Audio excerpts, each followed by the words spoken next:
mengadakan kompetisi yang berjenjang. Kompetisinya berjenjang. Anda semua gitu kan, live score ataupun buka ya yang untuk skor di bola itu, cek kompetisinya ada berapa Liga Inggris. Kalau di live score itu sangat kelihatan. Untuk Inggris, negara Inggris, kompetisinya mulai Premier League sampai turunannya itu ada berapa puluh kompetisi. Dari kompetisi itulah mereka mencetak atlet gitu. Yang utama, ibunya dari prestasi, untuk atlet prestasi adalah kompetisinya. Kalau nggak ada kompetisi, ya kita nggak ada goal.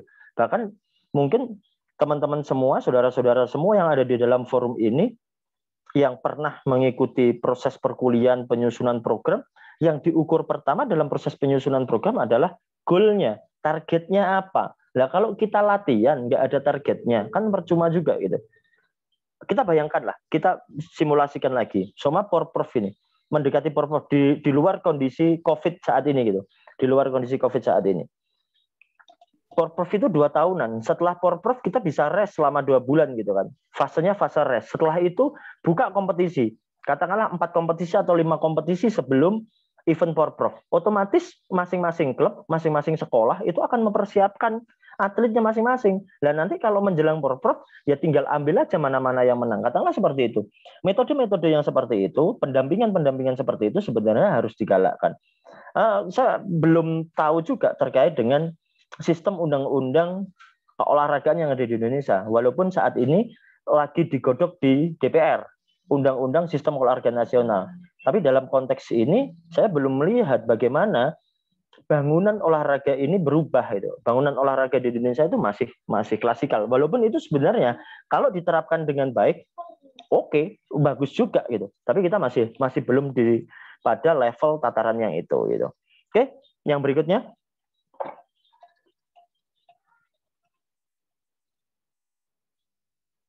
Halo, operator? Oke. Ini kita ngomongin tentang coach gitu kan, atau pelatih itu. Agar menjadi seorang pelatih yang oleh orang lain atau respecting coach gitu kan, atau pelatih yang disegani, maka seseorang harus memiliki 3 aspek penting. Jadi coach itu bukan hanya sekedar Anda bisa kalau volley smash bagus, service jump serve gitu kan, terus blok bagus, bukan hanya itu. Tapi ada 3 kata kunci itu untuk dimiliki oleh para coach. Yaitu yang pertama adalah knowledge gitu kan, pengetahuan. Karena pengetahuan ini penting.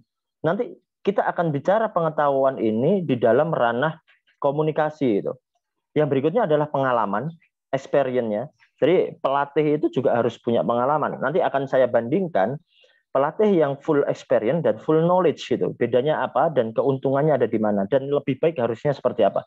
Yang berikutnya adalah karakter.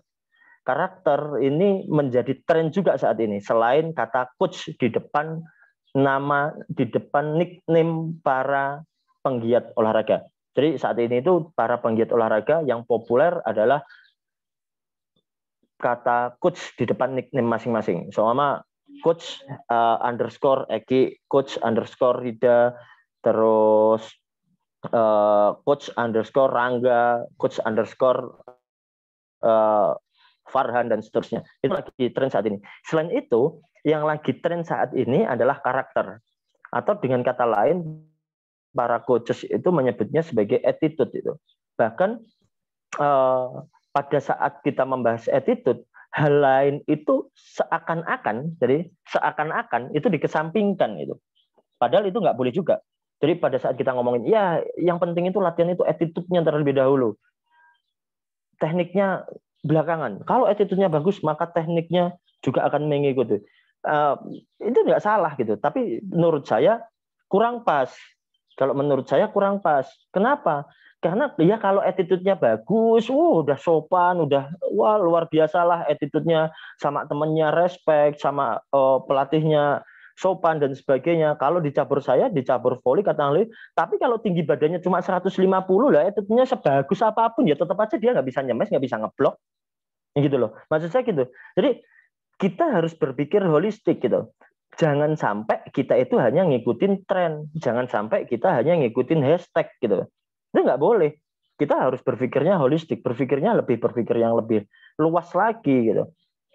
Makanya pengetahuan itu kita taruh di nomor 1 tuh untuk pelatih. Pengetahuan itu yang pertama. Sehingga pada saat kita memberikan materi kepada atlet, kita akan bisa dan mampu, tidak gugup dan tidak gagap, memberikan feedback, memberikan masukan kepada pelatih. Selain itu, kita bisa mengkolaborasikan dengan pengalaman kita. Oke, itu yang berikutnya. Oke, kita masuk yang pertama, pengetahuan pelatih. Gitu ya. Ada banyak sekali pengetahuan pelatih, langsung diklik-klik aja. Ada sangat banyak. Oke, pelan-pelan. Oke, ini pengetahuan pelatih. Mulai dari filsafat gitu kan, filsafat atau filosofi latihan, filosofi berlatih dan seterusnya. Anatomi itu ilmu yang mempelajari tentang otot manusia, atau bahasa pasarnya adalah daging manusia. Habis itu fisiologi, organ dalam manusia itu seperti apa. Terus biomekanika ini ilmu yang mempelajari gerakan manusia. Jadi kalau Anda menendang bola pakai punggung kaki, biomekanikanya yang benar seperti apa. Setelah biomekanikanya seperti apa, tulang yang terlibat apa, persendian yang terlibat apa, itu ada di anatomi. Setelah itu baru energi yang dikeluarkan dalam melakukan 1 kali tendangan itu dipelajarin di dalam fisiologi. Setelah itu nanti ada statistika, ilmu tentang hitung-hitungan itu. Kalau Anda menendang sekian, probabilitas atau apa probabilitas itu? Kemungkinannya sekian gitu. Atau rata-rata pemain sepak bola, langkah pemain sepak bola itu berapa ribu sih langkahnya? Atau kalau di dalam liga-liga top Eropa biasanya distance cover gitu. Distance covernya itu berapa kilometer gitu kan. Jadi menjelajahnya, kemampuan menjelajahnya berapa kilometer dan seterusnya, itu yang perlu dipikirkan di dalam statistika. Yang berikutnya adalah tes pengukuran. Kita nggak akan pernah bisa lepas dari tes dan pengukuran gitu kan. Semua itu harus terukur. Seumpama ini apa tuh, tinggi badan, antropometri, berat badannya berapa, apalagi cabur-cabur bela diri. Tes pengukuran itu sangat penting.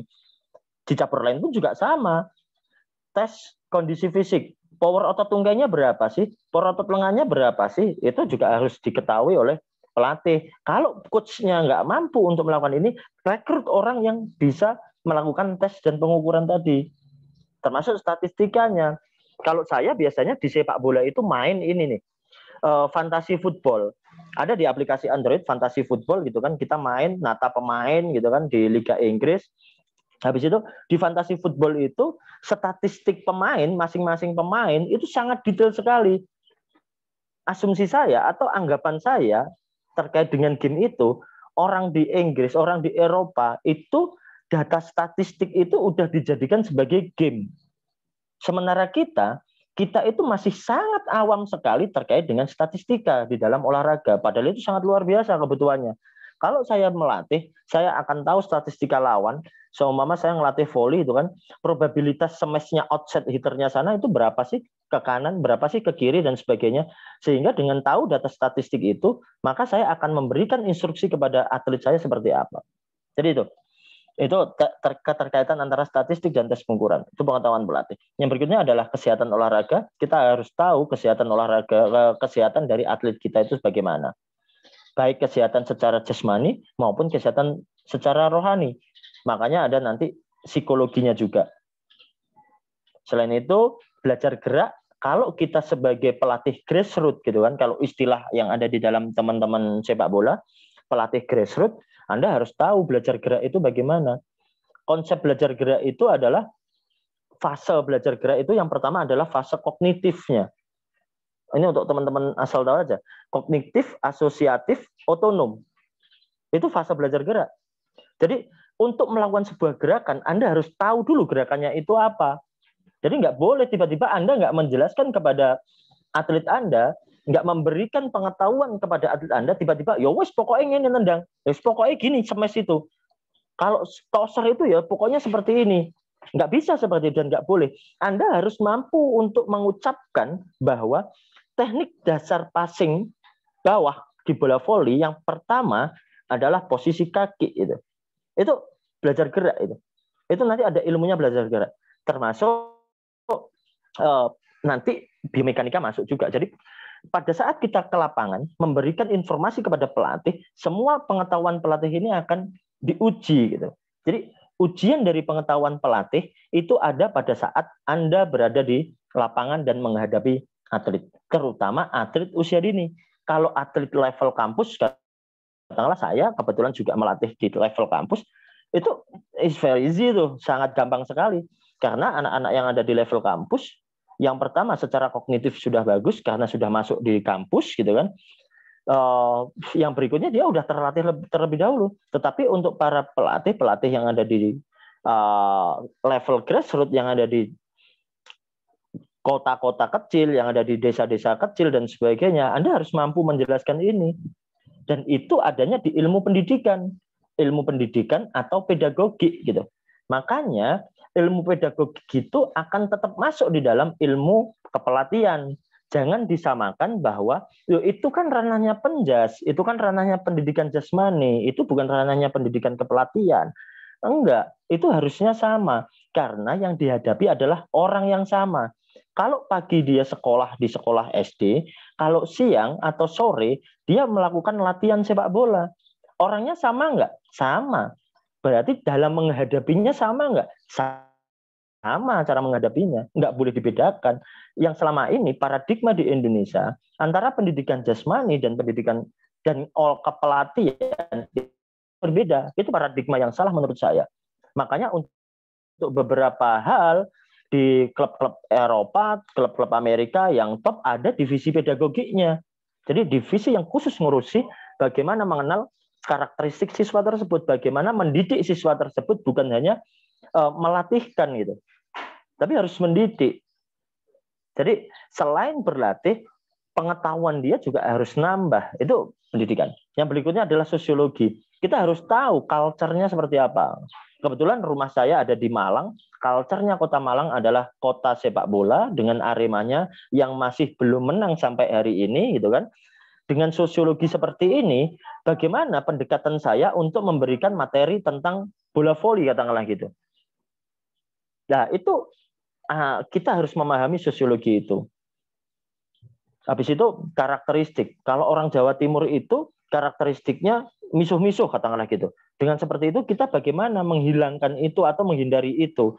Nanti kalau orang Jawa Tengah karakternya nggih coach, siap coach dan sebagainya. Dengan seperti itu bagaimana biar dia lebih greget dan seterusnya. Itu kita harus tahu sosiologi itu. Lingkungan kita bagaimana? Bukan hanya lingkungan dari sisi sosial budaya, tapi lingkungan di kepelatihan itu sendiri. Bagaimana kita membangun karakteristik di tim coaching gitu. Jadi saya nggak akan mengatakan coach secara individual, tapi tim coaching gitu. Karena untuk melatih satu tim itu nggak cukup satu orang. Karena masing-masing kita nggak mungkin dong kita menguasai katakanlah pengetahuan ini aja semuanya. Ini nggak bisa kita kuasain sendirian. Kita harus bareng-bareng majunya gitu. Yang berikutnya adalah nutrisi. Kita nggak perlu bisa dan nggak perlu mampu untuk menyusun menu makanan pagi, siang, sore, tengah pagi dan tengah sore ya itu. Karena makan itu 5 kali dalam satu hari. Kita nggak perlu mampu itu. Kita tinggal undang aja ahli nutrisi itu. Yang penting duitnya ada. Kalau duitnya nggak ada ya nggak jadi ngundang. Tuh. Yang berikutnya adalah psikologi. Kita harus memahami psikologi dengan baik. Baik secara experience, pengalaman. Selain itu juga pengetahuan. Kita untuk para coaches yang sudah berpengalaman pasti akan tahu, oh kalau anak seperti ini cara nanganinya gini nih. Oh, kalau anaknya seperti ini, oh ini cara nanganinya seperti ini. Pasti akan sudah sangat hafal sekali. Itu alangkah lebih baiknya juga dibantu dengan membaca referensi-referensi yang relevan. Ataupun sebaliknya, para akademisi yang mengaku akademisi atau psikolog juga harus tahu dan harus turun ke lapangan bagaimana psikologi atlet itu yang ada di lapangan. Kadang-kadang yang ada di teori seperti ini compare nggak, bisa dikomparasikan nggak dengan yang ada di lapangan. Gitu. Oke, semuanya tadi itu juga harus dikomunikasikan. Kemarin materi komunikasi sudah disampaikan secara detail oleh Bu Mega Sari gitu kan. Bagaimana cara berkomunikasi, baik yang agresif, baik yang defensif maupun yang asertif gitu. Dan kita pilih komunikasi yang asertif gitu kan. Yang berikutnya adalah sejarah. Sejarah ini bukan hanya sejarah sepak bola, sejarahnya diperkenalkan pertama kali di negara Inggris, itu bukan hanya itu aja, tapi sejarah klub itu harus muncul, sejarah adanya olahraga di suatu wilayah itu juga harus tahu, sehingga sejarah itu akan mempengaruhi penampilan, dan itu yang paling urgent. Ini kalau saya asumsikan sejarah ini gini, kalau klub Eropa Liga Champion, Real Madrid itu sudah juara lebih dari 10 kali. Dan mereka memiliki sejarah panjang terkait dengan Liga Champion. Sehingga para atlet akan mampu menerjemahkan sejarah tersebut ke dalam sebuah permainan. Saya bermain di klub Real Madrid yang lebih dari 10 kali juara Liga Champion. Sehingga mentalitasnya adalah mentalitas Liga Champion itu. Kalau di Liga Italia ada Juventus yang dia juara lebih dari 30 kali katakanlah gitu untuk Liga Serie A. Di Inggris ada Liverpool sama Manchester United yang gelarnya udah 20 kali lebih gitu kan di Premier League gitu, di Liga Inggris. Sehingga mentalitasnya akan mentalitas bagus. Sementara kita kalau kita menilik ke kita, sejarah itu kurang menjadi trigger gitu kan. Belum menjadi trigger. Jadi banyak semua kita ambil aja sepak bola. Klub sepak bola yang habis juara bisa degradasi di Indonesia. Yang habis degradasi karena dibeli sama konglomerat tertentu bisa langsung juara tuh. Jadi sejarah menjadi nggak penting kalau di Indonesia, nggak begitu penting gitu kan. Beda dengan yang ada di luar. Oke, ini pengetahuan pelatih. Nanti kita akan bahas yang berikutnya. Yang slide berikutnya. Oke, yang berikutnya adalah keterampilan pelatih. Keterampilan pelatih itu ada bicara terkait dengan metode. Faktor prestasi itu ada 4 faktor gitu kan. Ada fisik, ada teknik, ada taktik, ada mental. Yang kesemuanya ini harus dilatihkan oleh coach, harus dilatihkan oleh trainer. Bagaimana cara melatihkan ini? Nah, dalam memberikan proses latihan ini semua dibutuhkan komunikasi. Jadi kita masuk ke dalam komunikasi untuk memberikan materi-materi yang ada di dalam metode melatih. Soal fisiknya jelek, bagaimana kita bisa mengkomunikasikan dengan atlet? Faktor fisik itu apa saja? Faktor fisik itu ada sangat banyak sekali faktor fisik. Dan penunjang fisiknya apa? Penunjang fisiknya juga sangat banyak. Seorang pelatih juga harus mampu memberikan informasi kepada orang tua atlet, katakanlah yang dilatih masih usia dini, bagaimana menunjang fisiknya di rumah, bagaimana menunjang gizinya di rumah, sehingga pada saat proses latihan di klub ataupun di sekolah ataupun di ekstrakurikuler ini akan bisa menjadi maksimal. Mampu nggak para coaches itu menjelaskan kepada orang tua? Bukan asal todong saja. Habis itu teknik. Bagaimana kita bisa menjelaskan teknik gitu kan kepada para atlet kita? Bagaimana kita bisa memberikan koreksi, evaluasi kepada atlet terkait dengan teknik yang salah?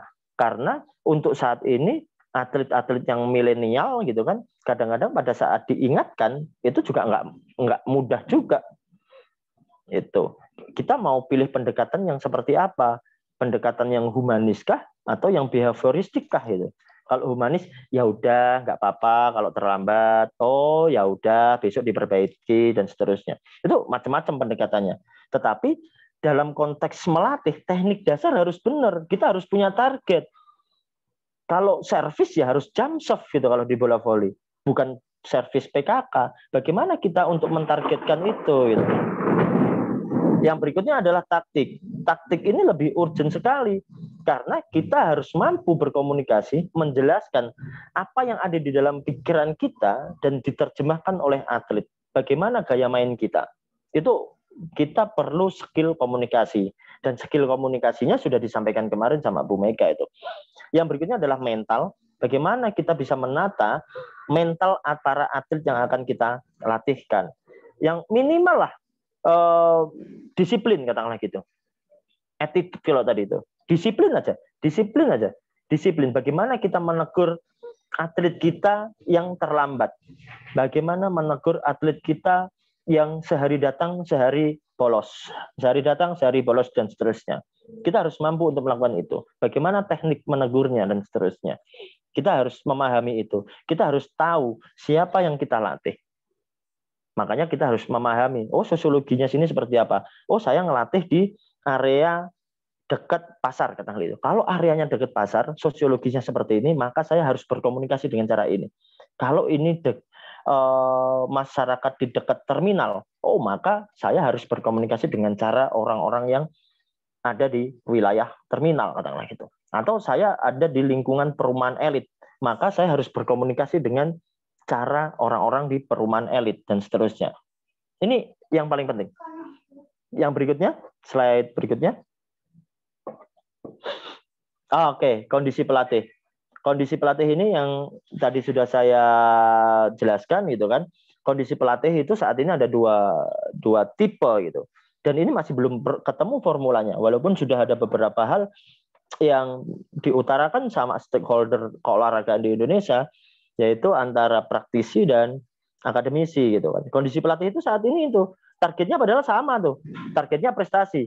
Anda pelatih yang berangkat dari akademisi, jadi pinter dari sisi pikiran bagus gitu kan. Ada juga pelatih yang praktisi atau mantan atlet dan seterusnya. Tapi kita harus memposisikan diri kita ada di mana. Yang berikutnya. Nah, ini perbedaan kelemahan dan kelebihan. Yang pertama untuk mantan atlet, kelebihannya adalah penguasaan skill. Jadi kalau memberikan contoh, mantan atlet itu sangat sangat mahir sekali. Oh gini loh, smash itu yang bagus gitu loh. Oh gini loh, smash quicker itu yang bagus kayak gitu kan. Gini loh, service itu gitu kan. Oh ini loh, menendang shooting ke arah pojok kiri gawang atas gitu kan. Itu seperti ini contohnya. Itu kelebihannya mantan atlet. Habis itu pengalaman di lapangan. Dia tahu kondisi-kondisi di lapangan berdasarkan pengalamannya dia. Yang berikutnya adalah pengalaman bertanding. Makanya pelatih-pelatih top di Eropa untuk sepak bola yang paling kelihatan itu rata-rata dan hampir semuanya adalah mantan atlet. Sehingga kelebihan inilah yang diambil oleh para pemilik klub untuk mencari mantan atlet. Yang berikutnya, kelemahannya penguasaan teori. Teorinya kurang. Yang berikutnya adalah penguasaan latihan-latihan fisik. Ini sangat menjadi PR di dalam olahraga Indonesia, pelatih fisik. Yang berikutnya adalah penguasaan psikologi, penguasaan ipteknya, dan tidak bisa menyusun program latihan. Ini sangat jamak sekali terjadi. Para coach itu kesulitan untuk menyusun program latihan. Oke, yang berikutnya pelatih yang berasal dari akademisi. Kelebihannya ya kebalikannya tadi. Sehingga untuk mencapai formula yang terbaik, bagaimana jika mantan atlet ini berkolaborasi dengan akademisi sehingga kelebihan dan kekurangannya bisa saling tertutupi gitu. Kalau kita bisa kembali lagi kita ke Eropa karena Eropa itu menjadi barometer olahraga. Kalau saudara-saudara semua yang ada di sini itu mencari rujukan, mencari referensi terkait dengan olahraga, ya carilah rujukan yang olahraganya bagus. Jangan cari referensi yang olahraganya jelek. Ya kan lucu, kita nyontoh tapi nyontoh yang jelek. Nyontohlah nyontoh yang bagus. Kalau Indonesia bulu tangkisnya bagus, ya kita baru ke Indonesia. Jangan nyontoh bulu tangkisnya yang jelek mana, katakanlah Timur Leste katakanlah gitu. Ya jangan nyontoh ke Timur Leste, nyontohnya ya ke Indonesia karena yang prestasinya bagus Indonesia. Kalau sepak bola ya jangan nyontoh Indonesia lah. Kalau sepak bola nyontohnya ya harus di Eropa, Amerika Latin dan seterusnya gitu. Walaupun Amerika Latin pemainnya hampir semua pemainnya ada di Eropa itu. Ya kita lihat ke sana.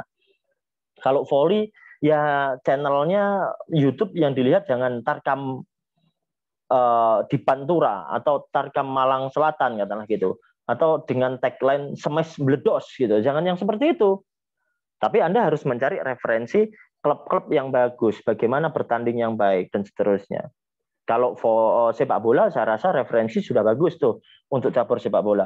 Tapi untuk cabur voli, karena sosiologi masyarakat voli itu berbeda dengan sosiologi masyarakat sepak bola atau masyarakat basket, akhirnya referensi yang diambil juga akan berbeda. Itu kalau faktornya sosiologi. Saya pernah riset kecil-kecilan terkait dengan itu. Hashtag yang paling banyak di Instagram gitu, itu yang paling banyak adalah volley sebenarnya. Sepak bola. Di bawahnya sepak bola itu baru volley. Setelah volley itu baru basket untuk hashtag. Bisa dicek gitu sekarang itu kan. Hashtag yang paling banyak apa? Habis itu hashtag itu silakan dibuka hashtag itu. hashtagnya dibuka, gitu kan? Kita searching pelan-pelan. Kalau sepak bola itu yang diposting tentang apa? Kalau bola basket gitu, yang diposting tentang apa? Habis itu yang volley tentang apa? Dari postingan-postingan searching hashtag tadi, kita akan bisa mengetahui dan mengidentifikasi sosiologi masyarakatnya seperti apa. Kita akan bisa lihat itu.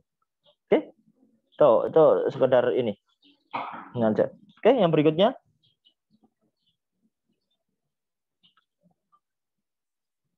Slide berikutnya.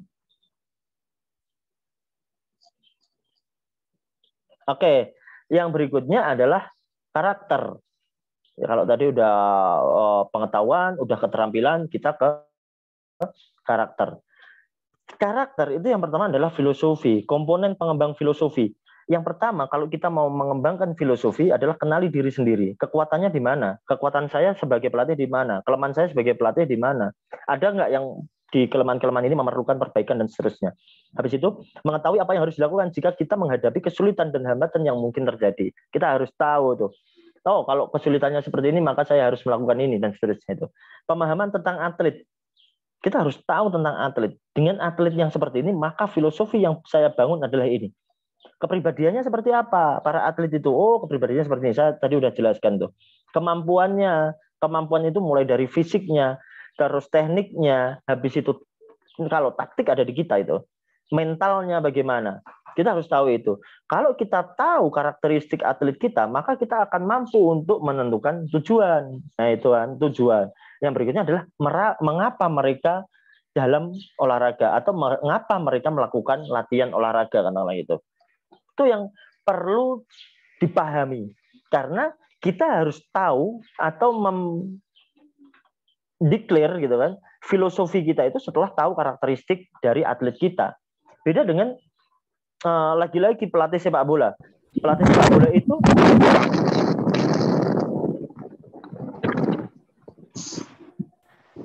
bisa di-mute. Host. Halo, hostnya. Oke, saya lanjutkan.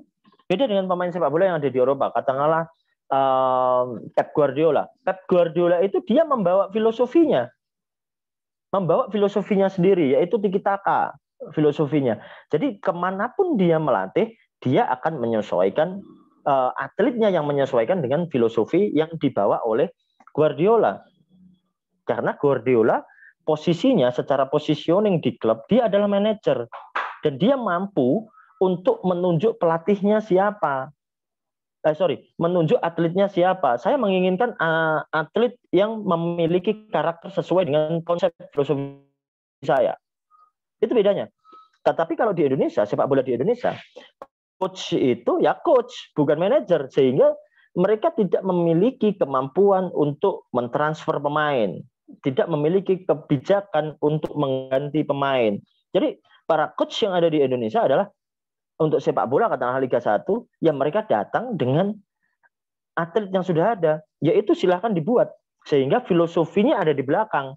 Tetapi kalau di Eropa filosofinya ada di depan. Oh, saya nggak cocok dengan gaya mainnya ini gitu. Saya cocoknya dengan gaya main ini. Ini sama persis dengan filosofi yang akan saya usung di dalam membangun tim ini. Gitu.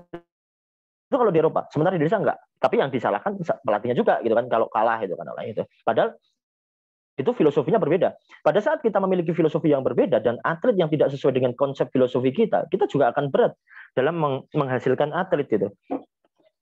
Cuma saya filosofinya kalau di dalam volley, oh yang penting bloknya gitu kan. Oh yang paling bagus itu volley itu harus ada di blok, bukan di smash. Tetapi konsep filosofi melatih saya ini akan gagal jika saya tidak memiliki atlet dengan postur yang tinggi. Kalau saya tidak memiliki atlet postur yang tinggi, maka konsep filosofi saya ini akan berubah mengikuti atlet yang ada, sehingga filosofinya harus berubah dengan sendirinya. Oke, yang berikutnya.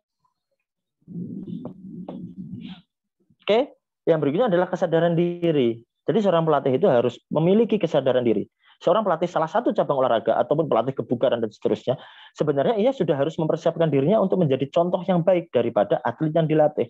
Jadi pelatih, coach itu sama dengan guru gitu kan, sama dengan guru. Digugulan, ditiru itu kalau filosofinya orang Jawa itu.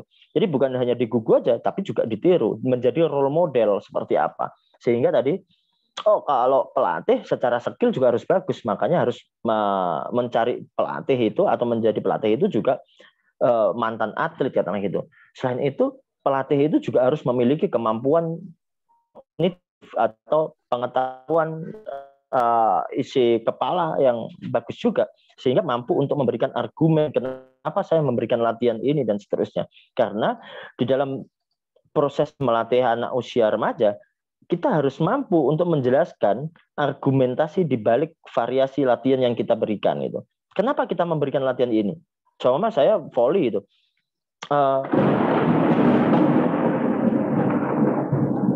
Oke, di rumah lagi ada petir tuh.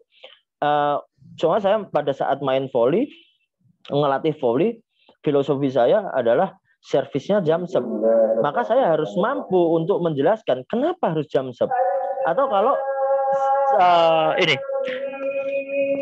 kenapa latihan smash saya bolanya tidak boleh mepet gitu. Saya harus mampu menjelaskan itu. Bagaimana cara berkomunikasi itu dengan para atlet yang usia milenial. Oke? Itu yang paling utama. Setelah kesadaran diri,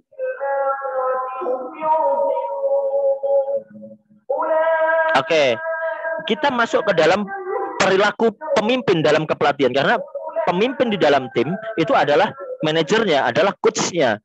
Yang itu ada 5 dimensi. Ini menurut ahli tertentu. Nanti kalau Anda bisa buka buku yang lain, itu ada juga yang mengatakan ada 6, ada juga yang mengatakan 7 dan seterusnya. Yang pertama, perilaku itu adalah latihan pengajaran, perilaku demokratis, perilaku autokratis gitu kan. Habis itu perilaku dukungan dan perilaku umpan balik. Ini saya nggak akan jelaskan one by one karena saya pikir sudah cukup terkait dengan perilaku pelatih. Yang paling utama adalah latihan dan demokrasi. Jadi pelatih itu harus demokratis juga gitu kan. Demokratis itu dalam prinsip-prinsip latihan itu akan masuk lagi. Jadi nggak boleh ada diskriminasi kepada masing-masing atlet dan seterusnya. Kita harus komunikasikan itu. Dalam proses seleksi saya ambil contoh gitu kan. Dalam seleksi tim yang saya ambil adalah ya yang rajin latihan, secara skill bagus, sehingga itu demokratis banget, tidak diskriminasi. Bukan yang sudah latihan rutin, skillnya bagus, tiba-tiba kalah bersaing dengan atlet yang kita ambil dari luar dan seterusnya. Itu tidak demokratis. Yang berikutnya adalah pelatih juga bisa menentukan proses latihan yang autokratis, gitu kan, sesuai dengan karakteristik permintaannya atlet apa. Gimana kalau latihannya seperti ini? Bagaimana? Anda mampu nggak melakukan latihan seperti ini? Kita tawarkan kepada atletnya. Saya udah beberapa kali mencoba metode ini dan ini sangat berhasil. Jadi untuk atlet milenial ya.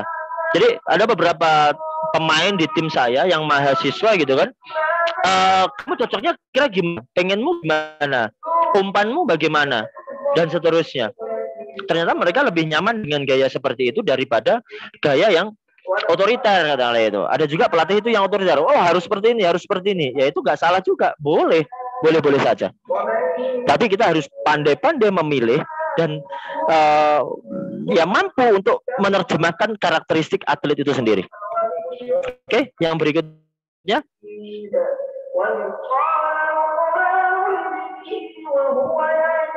Oke, ini ada beberapa pernyataan gitu kan.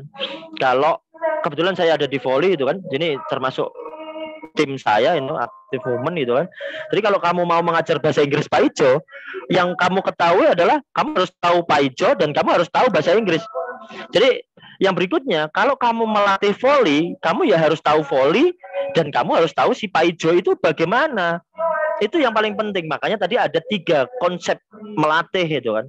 Pengetahuanmu ada, skillmu ada, dan kamu harus punya karakter.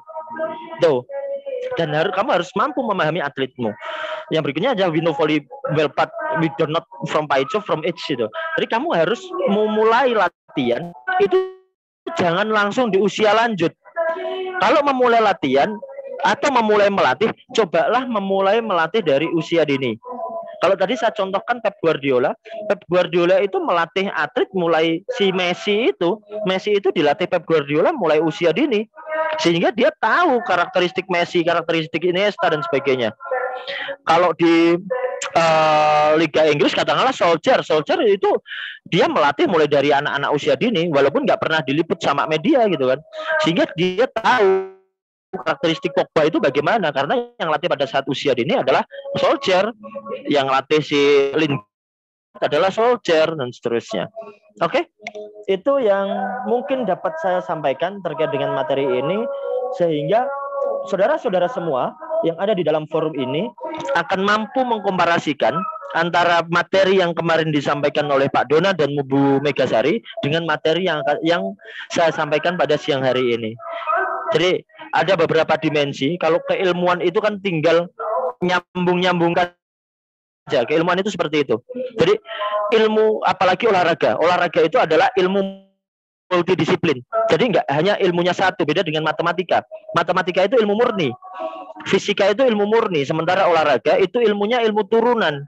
Turunan itu bukan keturunan dari siapa, tapi ilmunya adalah multidisiplin. Dari berbagai ilmu murni, maka turunlah ilmu kepelatihan olahraga. Sehingga kita akan mampu untuk menyampaikan ini. Kalau kita kemas di dalam proses pembelajaran ini nggak akan pernah cukup gitu kan. Dan ini akan selalu berkembang tergantung dari ilmu murni tersebut. Mungkin itu yang dapat saya sampaikan. Terima kasih saya ucapkan kepada para audien dan saya kembalikan ke moderator. Baik, terima kasih Bapak Fadil atas materi yang telah disampaikan. Selanjutnya, pemaparan materi kedua oleh Bapak Taufik SPD MOR yang bertemakan evaluasi penerapan gaya komunikasi efektif bagi atlet. Beliau merupakan dosen aktif di Fakultas Ilmu Keolahragaan Universitas Negeri Malang, jurusan Pendidikan Kepelatihan Olahraga.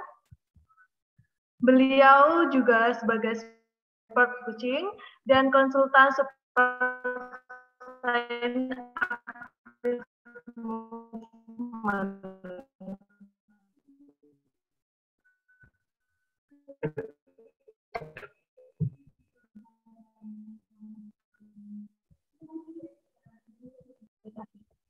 Beliau lulusan S1 S2 Universitas 11 Maret.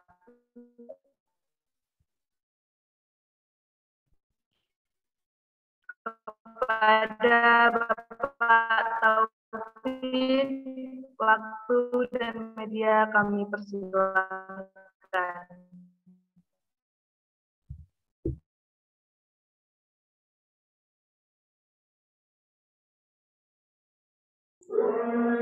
Oke, terima kasih kepada Rida sebagai MC dan panitia.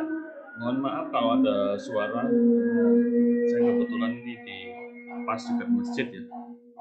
Kalau kita break dulu sebentar dan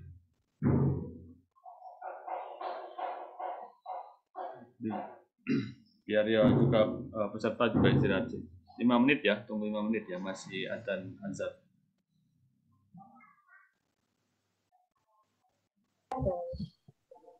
Baik, untuk menunggu azan, kami break 5 menit terlebih dahulu. Terima kasih Bapak Taufik.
Oke, bisa dimulai ya, panitia. Oke, bisa Pak, dipersilahkan. Tolong untuk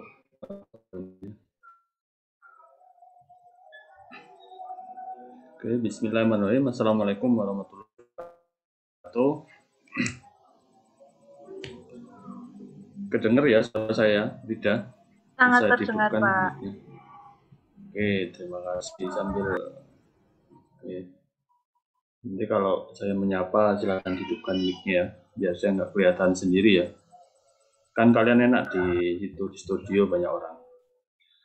Oke, yang pertama-tama saya ucapkan terima kasih kepada panitia dan peserta yang telah ya sore-sore berpikir agak keras ya, tadi Pak Fadil. Itu yang disampaikan ya agak banyak itu. Kuliahnya bisa bukan satu SKS itu kuliah penuh dalam kepelatihan olahraga ya itu yang disampaikan semua. Ilmu-ilmu tadi yang disampaikan tadi. Tugas saya hanya menyampaikan tentang yang saya beri judul evaluasi penerapan gaya komunikasi asertif bagi atlet. Sebenarnya judul ini pemilihannya bagus, tapi ketika saya terapkan dalam evaluasi olahraga, ya harus mencari bagaimana sih kita bisa mengevaluasi komunikasi pelatih dengan atlet. Itu yang menjadi hal penting dalam pembahasan kita hari ini. Nanti silakan kalau ada pengalaman atau apa dari teman-teman, dari coach ya tadi Pak Wadil mengatakan coach atau yang lain, silakan nanti share pengalaman komunikasinya atau cara mengevaluasi berkomunikasi dengan atlet. Oke, berikutnya. Oke, ini sudah diperkenalkan oleh saudara MC ya tadi atau saudara tadi ya. Bisa kembali tadi. Ada kurang satu tadi yang belum tak tuliskan di atas ya. Oke, saya juga ngelatih sebenarnya, tapi karena tahun ini tim saya tidak berangkat ke PON karena pemainnya juga nggak ada juga kan. Tim kriket Jawa Timur permainan baru yang sekarang dipertandingkan eksebisi di PON. Karena Jawa Timur tidak berangkat, ya akhirnya tidak melatih untuk saat ini. Benar yang disampaikan Pak Wadil tadi, kalau eventnya tidak ada, berarti latihan itu juga tidak ada. Event itu harus diciptakan dan sesuai dengan karakteristik usia dan karakteristik dari latihan itu sendiri. Oke, ini sekilas tentang siapa pematerinya yang bicara di depan laptop dan di batch peserta masing-masing. Oke, berikutnya.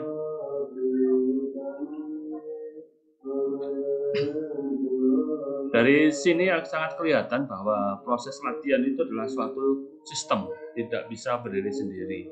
Jadi ada tujuan. Kenapa harus ada tujuan? Sepanjang kami berdiskusi dari tahun 2017 sampai sekarang, saya sebenarnya belum menemukan tujuan olahraga di Indonesia itu mau dibawa kemana. Alasan itu bisa kami atau asumsi itu bisa kami perkuat bahwa di Indonesia sampai sekarang, sampai saat ini tidak ada pegangan yang jelas tentang kurikulum yang digunakan apa. Jangan-jangan kita tidak punya kurikulum. Ya, itu adalah asumsi kami, asumsi saya. Tapi sepanjang saya membaca dan saya mengikuti beberapa forum nasional maupun forum-forum yang ada, kita tidak punya pegangan itu.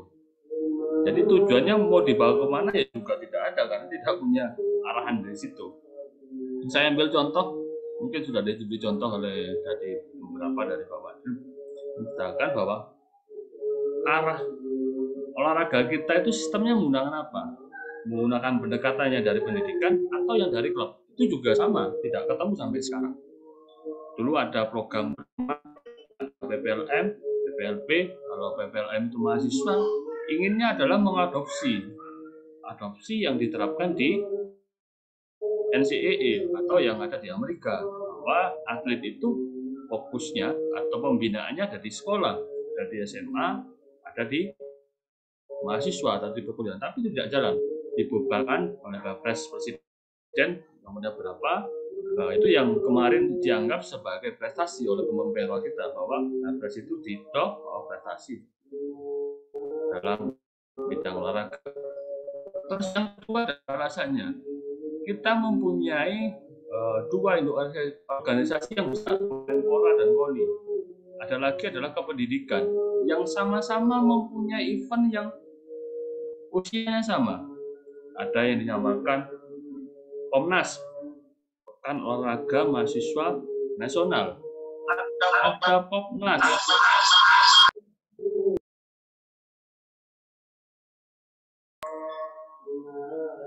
Ya, ada Popnas yang diselenggarakan oleh Kemenpora.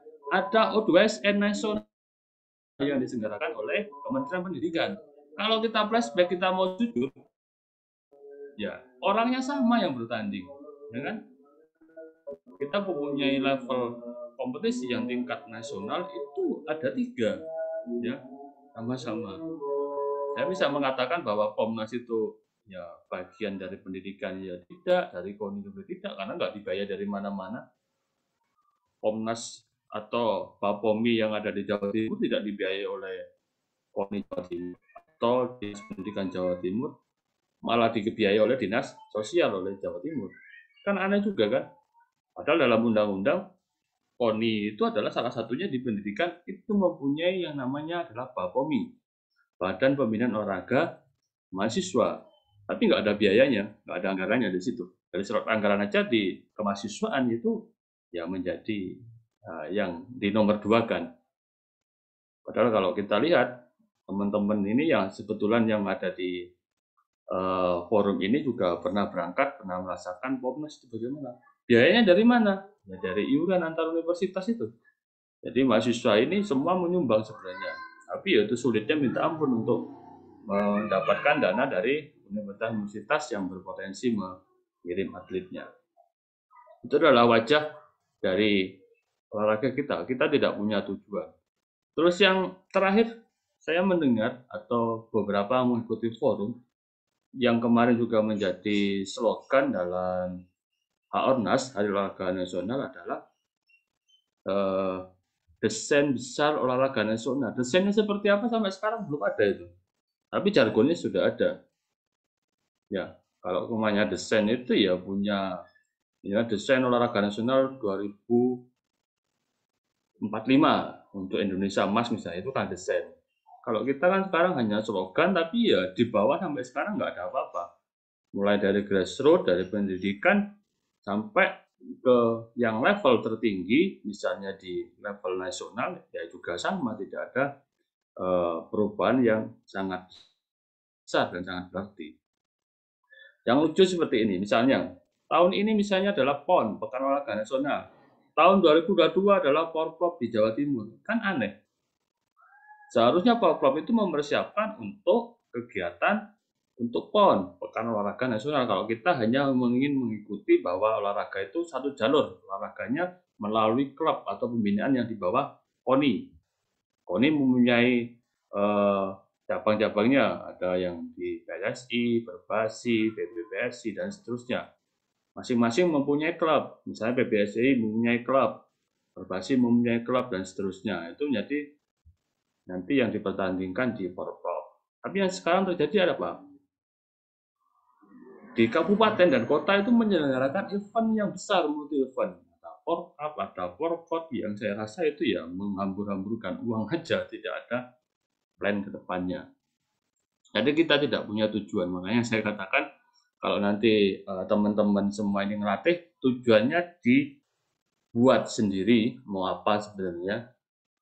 Yang seperti yang kami, misalnya untuk yang beberapa klub yang kita dirikan, yang terakhir adalah AMPS ya, Active Moment Volleyball School, itu tujuannya apa, visi misinya sudah kami terapkan. Nah, tujuan itu yang menjadi dasar nanti untuk kegiatan latihan. Kalau tanpa itu kita tidak bisa melakukan evaluasi. Wong kita nggak punya tujuan, apa yang mau dievaluasi kalau tidak punya tujuan? Kan nggak bisa. Oke, berikutnya kegiatan latihan. Apakah kita sudah jujur pada diri kita sendiri? Kita latihan itu sudah dijalankan dengan baik. Mempunyai program latihan, mulai jangka panjang, ya kan? Jangka menengah, sampai per hari. Apakah sudah punya? Apakah kita punya tim pelatih dalam melatih, atau pelatih itu merangkap jadi psikolog, jadi dukun, jadi fisioterapis, dan seterusnya. Apakah seperti itu yang terjadi sekarang? Kita harus mulai jujur dan terbuka. Kalau seperti itu, apakah kita bisa misalnya menyaingi Filipina, Vietnam, Thailand? Ya tidak bisa, karena mereka berlari, kita masih start aja masih belum. Gitu. Terakhir adalah evaluasi. Setelah kita menentukan tujuan, ada kegiatan latihan sesuai dengan tujuan yang tadi, kita lakukan evaluasi. Apakah kegiatan yang kita lakukan itu sesuai dengan tujuan? Evaluasi ini mempunyai instrumen. Instrumennya ada tes, ada pengukuran, ya, ada penilaian, dan seterusnya. Apakah itu sudah dilakukan? Ya kalau belum, ya semoga setelah kegiatan ini ya minimal melakukan evaluasi setelah latihan, ada evaluasi bulanan. Atletnya diberi report card atau diberi semacam laporan, bisa setiap bulan atau 2 bulan sekali. Jangan sampai kita melatih tapi tidak ada ya evaluasinya terhadap atletnya, tidak ada laporan kepada orang tua. Ya, nanti kalau kita sebagai pelatih, ya apa yang kita pertanggungjawabkan kepada orang tua, kepada anaknya, dan seterusnya. Kalau itu tidak ada laporan. Oke, bisa dilanjutkan. Ini tentang konsep evaluasi. Secara ya, operator.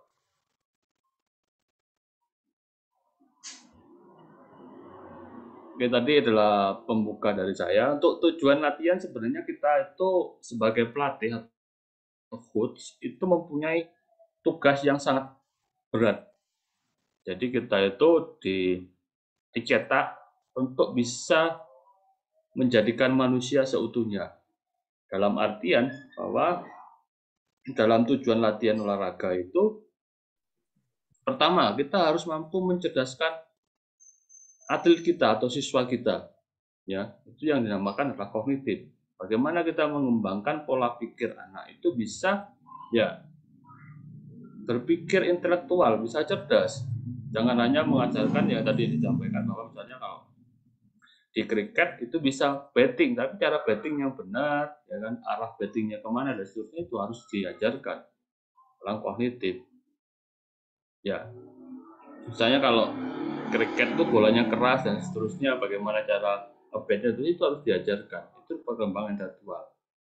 Pola permainannya bagaimana, itu yang penting dalam kehidupan kita sehari-hari. Kalau kita misalnya menekuni olahraga apapun, ya pola-pola yang ada di olahraga itu bisa diterapkan dalam kehidupan sehari. Itu kognitif. Jadi kita harus mampu mengembangkan ya kecerdasan atau intelek anak itu menjadi lebih baik. Jangan sampai image yang ada di masyarakat, anak yang berbakat olahraga berarti intelektualnya ya jelek. Ya itu kebalik. Seharusnya ya, seorang yang punya bakat olahraga berarti kecerdasan tidak. Ya, karena mereka bisa melakukan olahraga dengan teknik yang sangat rumit, itu secara genetik itu juga ditunjukkan kognitif, kecerdasan cara berpikir dan seterusnya. Jangan sampai kita mengatakan anak itu tidak cerdas tapi olahraganya bagus, ya bisa juga. Ya, misalnya kalau kita lihat tadi malam Premier League yang sangat seru. Kalau pemainnya tidak cerdas, ya tidak mungkin dia bisa menerima instruksi dari pelatih. Itu kecerdasan kognitif ya pertama yang harus dimiliki oleh atlet, dan itu harus dilatih di dalam klub atau di dalam sekolah. Oke, afektif yang sekarang lagi tren, orang ngomong misalnya attitude dan seterusnya, itu adalah bagian dari afektif. Tidak hanya itu, afektif itu sangat banyak, misalnya disiplin. Jadi ketika disiplin di klub atau di sekolah, berarti dia akan disiplin juga di rumah. Yang paling sederhana, datang tidak terlambat misalnya. Setelah datang, itu atlet ya langsung ke lapangan, ya kan, ganti baju. Setelah itu dia pemanasan, itu disiplin. Kalau hal itu bisa diterapkan di klub atau di akademi dan bisa diterapkan juga di rumah, ya kita sebagai pelatih mempunyai kebanggaan bahwa atlet itu mengalami perkembangan atau perubahan secara afektif. Misalnya kalau ketemu orang yang lebih tua, sopan, itu adalah afektif. Ya, saya ngomongnya yang sederhana saja. Itu yang diharapkan oleh beberapa orang tua, pelatih, dan seterusnya terkait dengan afektif. Misalnya kalau sekarang lagi zaman milenial yang disampaikan oleh Pak Dona itu, waktu yang dihabiskan untuk game itu lebih banyak dibandingkan atas fisiknya. Ya jangan sampai kita mempunyai anak didik misalnya, atas fisiknya rendah, terus apa gunanya kita melatih tiap hari misalnya, kalau dia tidak dibawa habit aktivitas fisiknya itu di rumah, dan seterusnya. Itu yang perlu kita ajarkan sekarang, karena tantangan untuk di zaman sekarang itu sangat besar, apalagi ada sekolah online, ya kan. Terus sekarang sudah ada perubahan transisi hybrid learning, blended learning. Apakah berpengaruh? Ya, berpengaruh terhadap beberapa hal yang ada di latihan. Berikutnya adalah psikomotor. Bagaimana kita bisa meningkatkan kemampuan psikomotor anak itu secara terukur, ya kan? Secara atau sesuai dengan usianya. Saya ambil contoh kalau kita menggunakan kurikulum long term athlete development yang dikembangkan di Span Bali, itu sudah dibagi fase-fase latihan itu di mana. Yang misalnya kalau saya ambil contoh yang paling basic adalah learning to train paling bawah 6-9 tahun. Untuk psikomotornya apa? Ya, kemampuan bergerak, athletic movement, atau dia bisa melompat, melempar, dan seterusnya. Ya, makanya kemarin kami itu melakukan riset kecil-kecilan tentang kemampuan gerak, gross motor anak, beberapa kota yang ada di Jawa Timur. Itu tujuannya untuk melihat kemampuan geraknya seberapa, dan seterusnya. Itu penting untuk kita tekankan dalam latihan. Berikutnya antropometri atau yang disebut fisik. Jadi kalau di tujuan latihan itu ada 4, yang terakhir adalah fisik, antropometri. Penting bagi olahraga-olahraga yang membutuhkan tinggi badan dan kemampuan gerak yang spesifik. Misalnya plus 6 itu ya fleksibilitasnya harus tinggi, strength-nya harus ya sangat tinggi juga untuk bisa menunjang gerakan senam. Pemain bola voli misalnya tinggi badan menjadi sangat urgent ya. Kalau pemain voli 170 ya dengan sadar diri dia mengundurkan diri dari klub bola voli.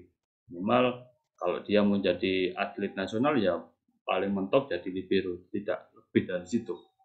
Itu di bola voli. Bola basket juga sama. Bola basket itu tinggi badan sangat berpengaruh. Beda dengan futsal, sepak bola tinggi badan ya 170 masih bisa bermain.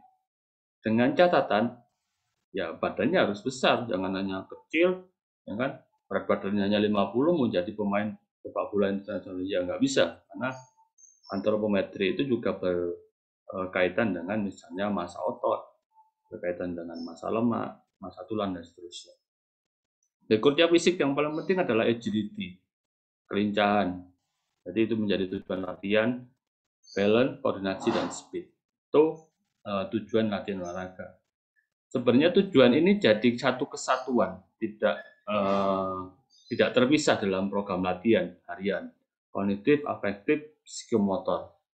Ada beberapa latihan itu yang dikhususkan misalnya afektif juga bisa, kognitif juga bisa, tapi dalam prakteknya lebih banyak kita itu menjadi satu kesatuan dalam latihan. Berikutnya.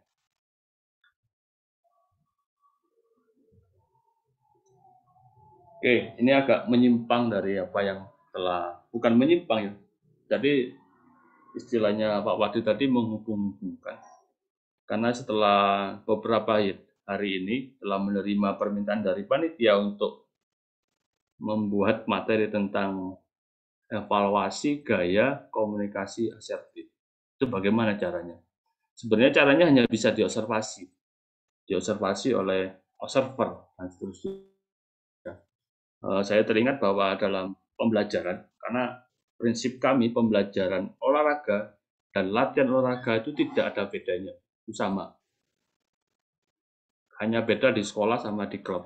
Tapi kalau misalnya klubnya dinamakan sekolah, apakah berbeda? Ya tidak, sekolah. Berarti atletnya diganti nama siswa, seperti itu. Tujuannya mungkin agak berbeda, tapi cara ngelatihnya itu sama pedagoginya. Kalau misalnya melatih passing bawah, yang ada di sekolah sama di klub, apakah berbeda? Ya tidak, harusnya sama. Tapi prakteknya di kita sendiri masih membedakan antara pendidikan jasmani atau physical education dengan kepelatihan. Itu masih dibedakan. Yang argumen paling dulu paling kita didoktrin setelah saya masuk di kuliah itu S1 pendidikan jasmani, kesehatan, dan rekreasi. Pertama masuk di doktrin adalah pendidikan jasmani itu berbeda dengan olahraga. Ternyata setelah saya belajar itu adalah doktrin yang salah. Sehingga banyak dari teman-teman saya itu yang berpotensi menjadi atlet nasional ya sangat sulit untuk berkembang karena sudah dari awal didoktrin bahwa kalau kamu jadi atlet nanti usia 30 sudah pensiun, kamu mau jadi apa dan seterusnya. Itu ada doktrin dulu awal masuk di perkuliahan. Kalau sekarang mahasiswa saya atau yang kebetulan saya ngajar di kampus, saya doktrin bagaimana mahasiswa itu lulus tanpa skripsi dengan dia berprestasi. Itu adalah doktrin yang sekarang lagi saya galakkan dan Pak Wadil, Pak Donald terusnya. Kalau bisa karena di UM ada rekognisi tugas akhir seperti itu. Kalau misalnya juara PON ini dapat emas ya dia tidak perlu lagi menulis skripsi sebagai itu salah satu motivasi kita agar mahasiswa itu berbeda. Kenapa kita melakukan itu? Ya karena kampus itu adalah menjadi satu-satunya yang bisa kita andalkan untuk mencetak atlet berprestasi. Kita lihat di Amerika itu atletnya semua adalah berasal dari kampus, bukan berasal dari, ya mohon maaf, seperti yang Pak Donald lakukan, atlet Komnas untuk cabur bola voli, SKS saja nggak tahu, ya kan? Kampusnya di mana tidak tahu, itu menjadi atlet Komnas, itu adalah wajah di kita. Tapi kalau misalnya kita lihat konsepnya di NCAA, ya dia bermain di level kampus dulu, setelah itu lulus S1 dia baru profesional. Sampai sekarang Amerika tidak terkalahkan untuk olimpiade dan seterusnya. Oke, lesson study ini saya rasa atau asumsi saya adalah sangat cocok untuk kita gunakan dalam dunia kepelatihan. Ini diterapkan pertama kali di Jepang sebagai peningkatan profesional guru. Bisa guru matematika, guru apapun, ya kan, guru olahraga atau guru penjas. Sekarang bagaimana ini bisa diterapkan dalam dunia kepelatihan?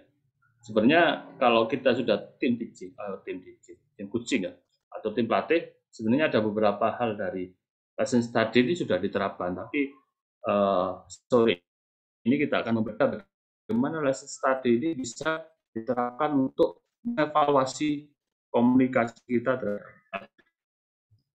Oke, ini pertanyaan apakah bisa diimplementasikan dalam plan. Jadi nanti kita temukan jawabannya di akhir. Oke, berikutnya.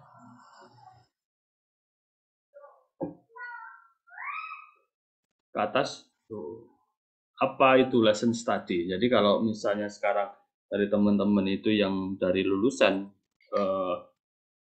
S1-nya pendidikan jasmani, itu akan ada beberapa. Terutama yang di kampus UM, UNY, sama UPI ya. Jadi lesson study itu pertama dikenalkan di Indonesia, itu di UM, di UPI, sama di UNY. Dulu masih IKIP ya, IKIP Malang, IKIP Bandung, sama IKIP Jogja. Tahun 98, itu pas krisis moneter itu dikenalkan lesson study. Lesson study itu adalah kegiatan pengkajian pembelajaran yang dilakukan sekelompok pendidik secara kolaboratif dan berkelanjutan. Jadi kalau nanti kita terapkan dalam latihan, ini berarti ya kegiatan latihan. Berikutnya adalah tujuan mengkaji aktivitas dari suatu. Jadi kita mengkaji mulai dari nanti saya sampaikan mulai plan sampai C. Jadi sampai kita planokan itu bagaimana aja cara melatihnya. Ini saya lakukan kalau saya lakukan di klub yang mempunyai ya tadi tim pelatih. Kalau satu orang lesson study apa bisa? Tidak bisa. Jadi kalau lesson study itu harus kolaboratif. Ini pendapatnya dari Walker menyatakan bahwa lesson study merupakan suatu metode pengembangan profesional guru. Kalau kita sebagai pelatih itu berarti pengembangan profesional dari pelatih. Oke, berikutnya.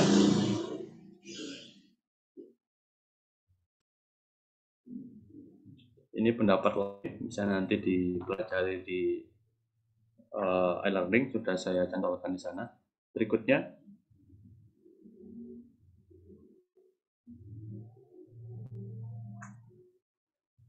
Ya, study secara makna ya. Jadi suatu model pembinaan profesi pendidik. Pendidik itu bisa guru, bisa pelatih, dan seterusnya melalui pengajian pembelajaran secara kolaboratif dan berkelanjutan. Berlandaskan prinsip kolegialitas dan mutual learning untuk membangun learning community. Sebenarnya relevan dengan kehidupan kita di Kepastian, karena di pelatih sendiri sekarang sudah mulai membentuk beberapa komunitas pelatih, misalnya bola basket, ada komunitas pelatih bola basket, yang pelatih futsal ada komunitas futsal. Kebetulan kami itu berinisiasi tahun 2017 itu yang dinamakan literasi olahraga. Ini mengadakan diskusi itu pertama yang di Malang, mungkin ya pertama di Indonesia atau nggak apa, saya nggak datanya, tapi di Malang pertama kami itu menginisiasi untuk diskusi antara pelatih mengaku praktisi, kita ajak diskusi. Diskusi itu sangat berjalan beberapa tahun ini karena pandemi kita alihkan kegiatan. Oke, berikutnya cepat ya.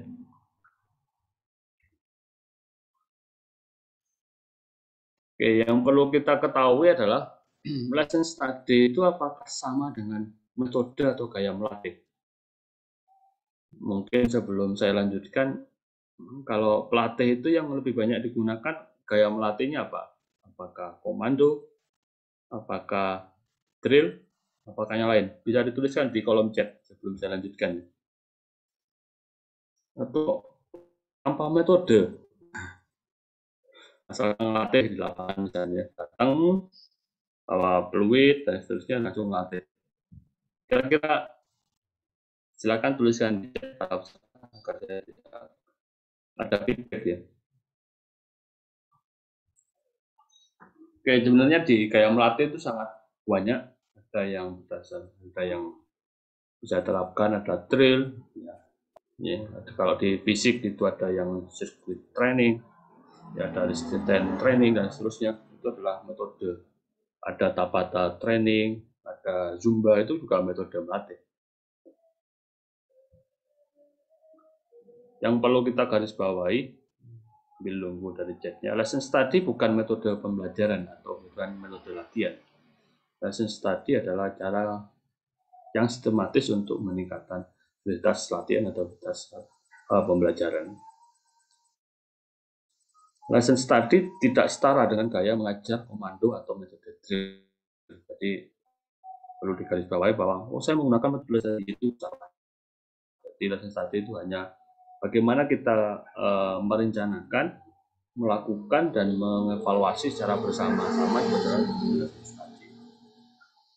Jadi tidak ada kata-kata saya mengajar dengan lesson study, itu tidak ada. Saya melatih dengan lesson study juga tidak ada. Jadi sebenarnya kalau kita tarik dalam makna penelitian tes itu ada tes dan non tes. Dalam evaluasi dari instrumen ada tes dan non tes. Sebenarnya observasi ini bisa dikatakan yang non tes karena kita menggunakan lembar observasi sebagai alat untuk mengumpulkan informasi. Oke, berikutnya.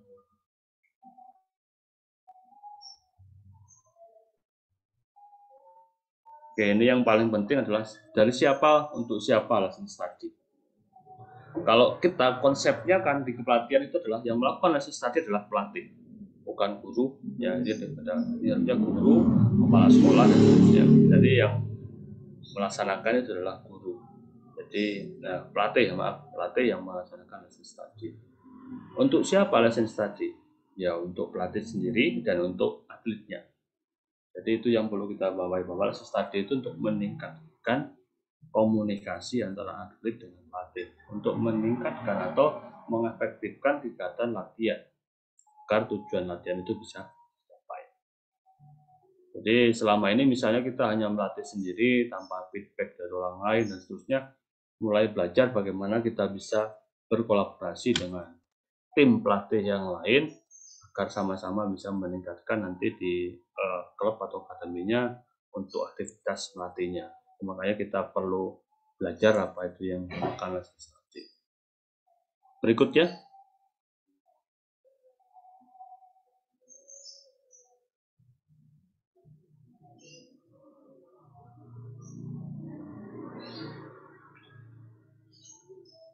Oke, langkah-langkah lesson study. Jadi lesson study itu ada tiga fase, 3 langkah ya. Yang pertama tahap perencanaan. Jadi bagaimana kita merencanakan latihan itu bersama-sama. Jadi ada timnya, nanti saya sampaikan prakteknya bagaimana. Secara tim merencanakan, kalau di latihan itu ada program latihan tahunan, bulanan, harian. Itu bagaimana kita merencanakan itu. Karena kita tidak punya kurikulum untuk sebagai pijakan, ya kita bisa mengadopsi beberapa kurikulum yang ada di Eropa, ada yang ada di Amerika, itu sebagai pijakan untuk melatih. Yang kita terapkan, yang paling gampang dibaca itu adalah long term athlete development yang sudah sering dibicarakan oleh masyarakat olahraga di Indonesia. Itu bisa diterapkan sebagai bagaimana kita merencanakan sesuatu dalam latihan. Jadi bersama-sama. Jadi nanti siapa yang menjadi pelatih model ya, siapa yang menjadi observer dan seterusnya itu nanti dibicarakan. Bisa gantian, jadi dalam proses untuk lesson study ini bisa gantian. Oh misalnya hari ini si B yang jadi pelatih, berikutnya si C yang jadi pelatih, itu gantian. Tahap berikutnya adalah tahap implementasi. Jadi implementasi ini bertujuan untuk menangkap rancangan latihan yang telah kita lakukan, yang kita rancang, kita rencanakan. Jadi langkah-langkah di kepelatihan itu kan kalau kita sudah masuk dalam implementasi kan sebenarnya hampir sama dengan kita mengajar. Jadi ada tahap pembukaan ya, bagaimana kita bisa mengeksplorasi tujuan dari latihan itu apa, itu ada di pembukaan. Jadi tujuan latihan hari ini misalnya apa, atau tujuan dari workshop ini sebenarnya apa sih, seterusnya itu disampaikan kepada peserta atau atlet atau mahasiswa atau siswa, bagaimana hari ini apa yang harus kita lakukan seterusnya. Berikutnya adalah inti, bagaimana kita melakukan latihan itu sesuai dengan program yang telah kita lakukan. Misalnya latihan teknik, paling gampang kalau di cabur saya yang lagi saya tekuni, saya kriket misalnya. Hari ini cukup latihan batting, terus ke depan ya, sama kesampingan. Ya, latihan cuma itu saja dengan beberapa variasi latihan yang bisa diterapkan. Latihannya bisa pakai bola yang soft, artinya bisa menggunakan bola yang hard, bola yang asli. Ya, setelah itu dia diiringi dengan dia lari dan seterusnya. Itu bisa sesuai dengan cabur yang masing-masing. Nah itu yang diamati oleh observer nanti.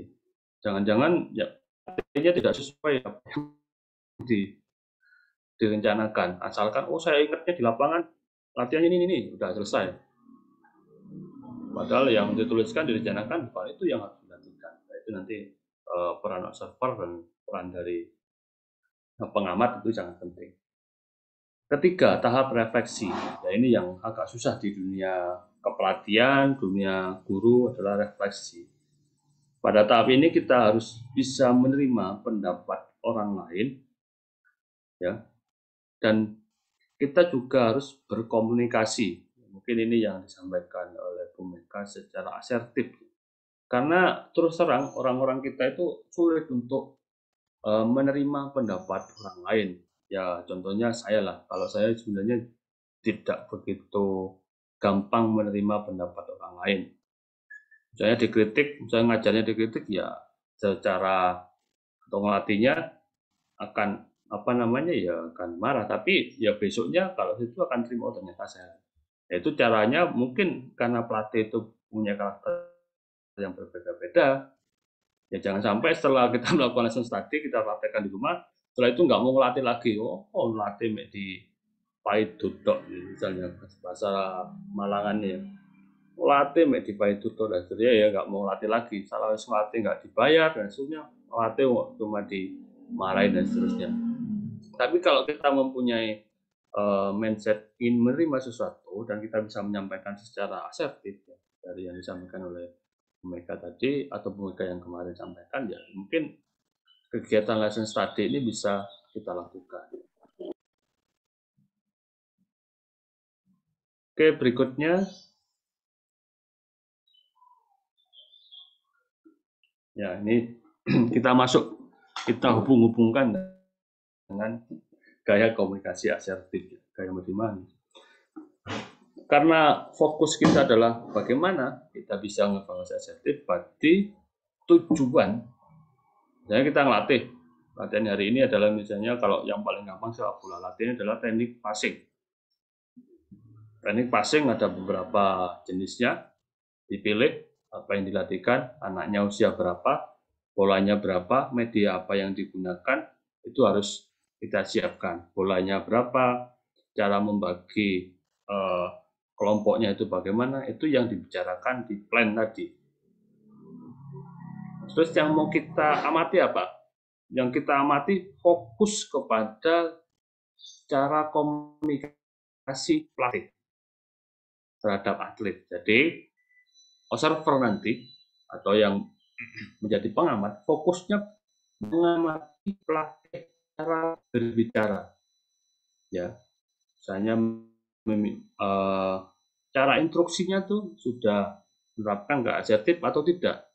Jangan-jangan pelatihnya itu tipikalnya hanya menyuruh push up 10 kali, drill 20 kali, maju dan seterusnya tanpa feedback. Nah, itu yang menjadi penguatan kita. Kalau dulu saya di awal-awal ngajar atletik itu tanpa basa-basi, udah lari 5 kali putaran. Kalau yang terlambat misalnya tidak mencapai 5 menit, itu ditambah 1 kali, yaitu gaya komando. Mungkin gaya itu akan berpengaruh juga terhadap pemilihan metode latihan yang kita pilih.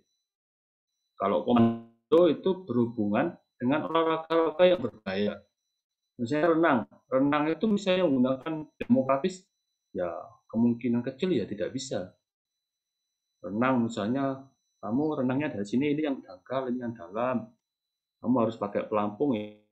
Kalau pelatihnya nggak teriak-teriak ya nggak bisa. Gayanya mungkin lebih agresif, bukan lagi yang asertif lah, tapi ya perlu juga. Tapi ya beberapa hal itu ya harus kita pilih.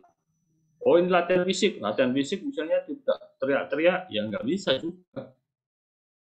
Untuk latihannya, oh saya nggak kuat Pak, udah kamu minggir. Padahal kita lihat denyut nadinya masih normal. Ya, berarti atletnya yang seperti itu. Jadi nanti fokusnya kepada gaya komunikasi pelatih dan atlet. Oke, plan, do, see, dan play, no. Nanti kita terapkan itu. Jadi ada plan, do, see, dan play. Jadi itu yang akan kita lakukan.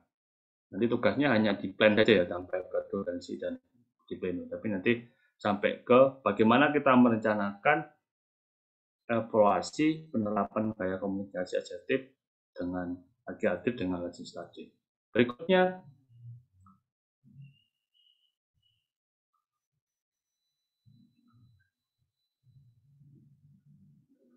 oke, jadi tugasnya dari peserta nanti merencanakan riset lesson atau plan ya. Jadi peserta dalam cabang olahraga yang sama secara bersama-sama kolaboratif ini bisa dalam tim ini bisa juga nanti adalah di tim kepelatihan yang di caburnya masing-masing. Menyusun rencana latihan dengan semua perangkat latihan. Perangkat latihan itu ada rencana latihan bulanan, rencana harian, ada instrumen untuk evaluasi, ada media latihan dan seterusnya. Itu disusun. Media apa yang digunakan? Paling gampang misalnya saya ambil contoh untuk workshop ini media yang digunakan adalah media web meetingnya Zoom, itu yang pertama. Yang kedua kita menggunakan e-learning sebagai media sinkron dan asinkron sebagai media. Ada PowerPoint, ada juga materi yang berbentuk lain. Misalnya dalam materi saya juga ada contoh penerapan bagaimana melakukan lesson study di dulu saya awalnya itu pernah mengajar bola voli, ada pembelajaran bola voli sebagai contoh dalam penerapan lesson study. Instrumen yang digunakan apa? Jadi alat ukurnya kalau kita ngelatih itu apa yang digunakan. Kalau kita ingin misalnya fokus kepada tadi kemampuan psikomotornya, instrumen yang kita gunakan apa? Tesnya apa enggak?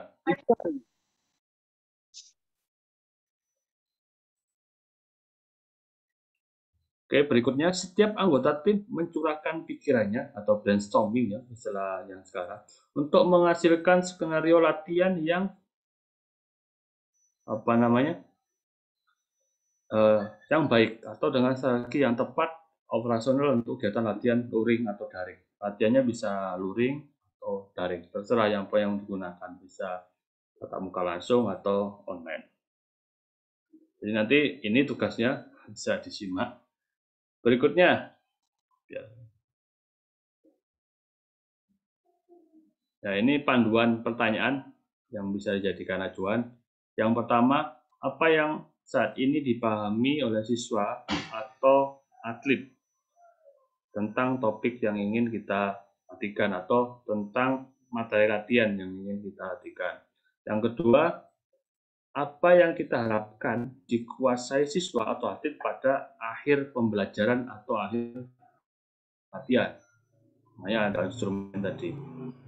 Jadi misalnya kita ambil contoh, siswa mampu melakukan gerakan passing bawah bola voli, hanya mampu melakukan gerakannya. Kalau gerakan berarti kita ke proses, bukan ke hasil. Gerakan itu kan proses.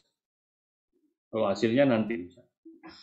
Yang ketiga, apa saja rangkaian pertanyaan dan atau pengalaman belajar atlet. Atlet itu diberikan apa, apa, latihan apa. Itu pengalaman yang diharapkan diterima oleh atlet. Kognitifnya bagaimana, psikomotornya bagaimana, itu perlu kita rencanakan. Yang keempat, kegiatan apa yang mampu memotivasi dan bermakna bagi siswa atau atlet.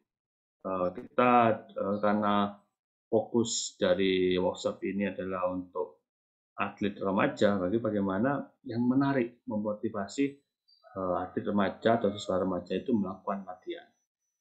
Yang lima, apa bukti tentang hasil latihan yang dapat memotivasi siswa atau perilaku siswa yang harus terkumpul, atau dalam proses ini bagaimana siswa itu bisa termotivasi dalam latihan.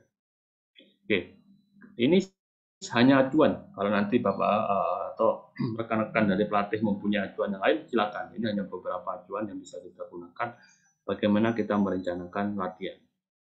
Agar nanti komunikasi asertifnya bisa terlihat. Kalau nggak praktek, kayaknya sulit untuk bisa melihat komunikasi asertif seperti apa. Berikutnya,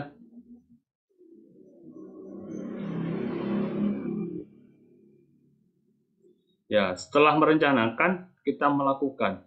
Jadi kita melakukan latihan, ya praktek pelatihan. Jadi yang perlu ada dalam praktek pelatihan, satu orang menjadi pelatih melakukan praktek pembelajaran atau latihan daring atau luring. Jadi satu orang harus jadi pelatih sebagai pelatih model.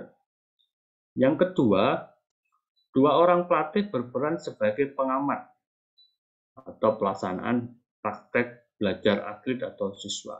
Jadi ada observer, minimal ada dua, kalau ya nggak ada lagi satu orang. Tapi biasanya kalau observer itu lebih baik menggunakan dua orang atau tiga orang. Kalau satu orang nanti kesulitan kita ketika melakukan refleksi atau pleno hasil terakhir.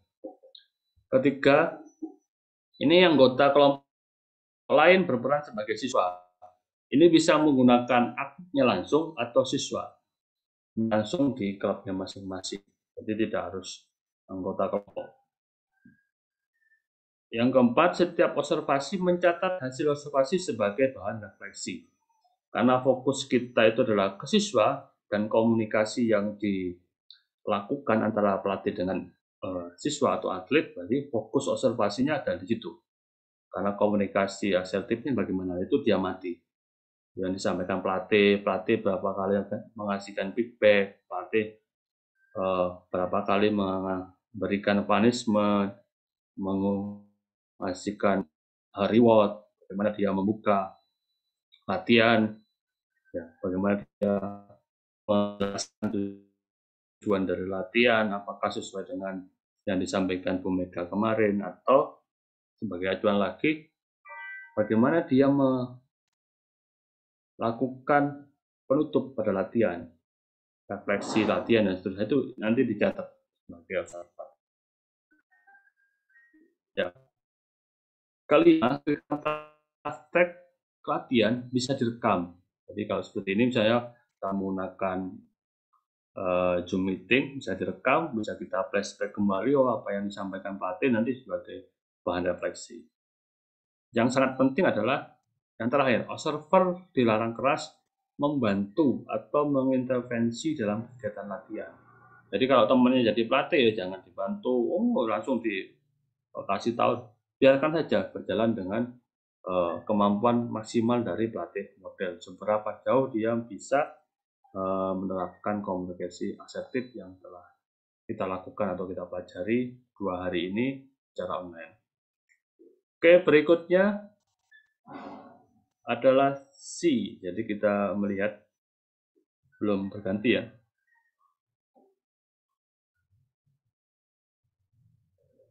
Yang terakhir, setelah praktek pelatihan selesai, kita mendiskusikan dan menganalisis hasil pengamatan atau refleksi. Ini sangat penting.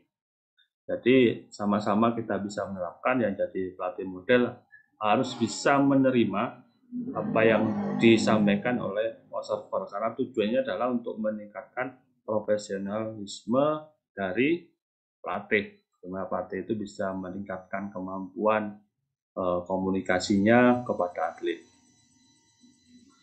Diskusi dilakukan secara formal atau dipimpin oleh moderator dan disertai oleh notulis, ada moderatornya. Yang kedua, pelatih model atau pengajar diberi kesempatan pertama untuk melakukan refleksi diri tentang atau perasaan pelatih sebelum, saat, setelah melaksanakan pembelajaran atau latihan. Yang kedua, alur skenario atau langkah latihan yang berhasil dan tidak berhasil dilaksanakan.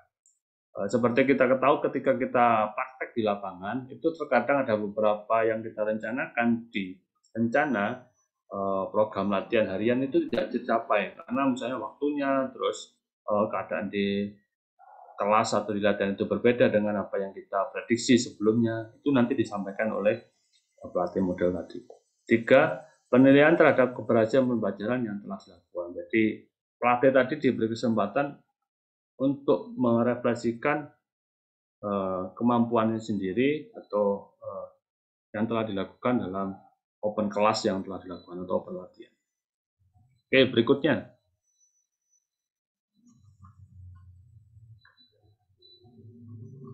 Oke, ini cara berkomentar observer. Jadi budaya kita yang disampaikan Pak Agil itu berbeda dengan budaya orang Eropa, dengan orang Jepang dan seterusnya. Kalau kita ketahui, tidak semua orang itu bisa menerima masukan. Ada beberapa kasus di suatu daerah itu menerapkan lesson study untuk pembelajaran A. Observernya itu mencerca. Kalau sekarang istilahnya itu adalah netizen itu kan ya saya DW untuk komentar misalnya. Ya akhirnya yang menjadi guru model ini tidak mau lagi mengajar, tidak mau lagi untuk menjadi melakukan lesson study. Jangan sampai seperti itu. Makanya sekarang untuk lesson study ada beberapa aturan. Yang pertama adalah difokuskan pada aktivitas belajar siswa, atlet, bukan pada pelatihnya. Jadi untuk aktivitasnya bukan hanya kepada pelatih. Kalau komunikasinya kan nanti bentuk komunikasi itu bisa diterima atau tidak oleh siswa atau atlet. Setiap masalah yang diungkapkan oleh observer harus disertai bukti real. Misalnya disampaikan secara sopan, jujur, dan respect terhadap, atau bahasa Jawanya adalah teposuliron. Kalau ambil contoh misalnya di dalam program latihan, siswa dapat melakukan passing bawah 10 kali berpasangan, ternyata di lapangan hanya dapat 2, itu menjadi masalah. Itu disampaikan ternyata di lapangan itu siswa tidak bisa melakukan passing bawah karena alasan ini dan seterusnya. Itu bisa disampaikan. Yang kelima, yang keempat ya, hindari kritik pada pelatih yang berlebihan. Jadi ini sangat penting, hindari kritik pada pelatih yang sangat berlebihan. Pelatih, misalnya kamu ngomongnya belegak-beleguk, kamu menyampaikan tujuannya tidak jelas, misalnya kamu menyampaikan cara ngelatihmu terlalu lambat, jangan seperti itu dalam saya praktek lesson study. Nanti kalau dari teman-teman atau kolega ini mau melakukan lesson study di klubnya masing-masing. Yang kelima, prinsipnya setiap observer harus menyampaikan komentar karena nanti bisa direfleksi yang baik. Oke, berikutnya mungkin ini set terakhir ya. Ini moderator itu ya, sebagai moderator itu bisa sebagai pemandu jalannya refleksi. Ada beberapa hal, ada 5, tidak perlu saya sampaikan secara gamblang. Moderator itu intinya bisa memimpin pleno dengan baik. Seperti urutan tadi yang disampaikan, bahwa pelatih model menyampaikan dulu, diberi kesempatan, setelah itu observer, setelah itu kita berdiskusi hasilnya apa dan seterusnya. Itu adalah hasilnya bisa kita sebagai bahan evaluasi terhadap penerapan gaya komunikasi yang asertif yang telah kita lakukan. Berikutnya,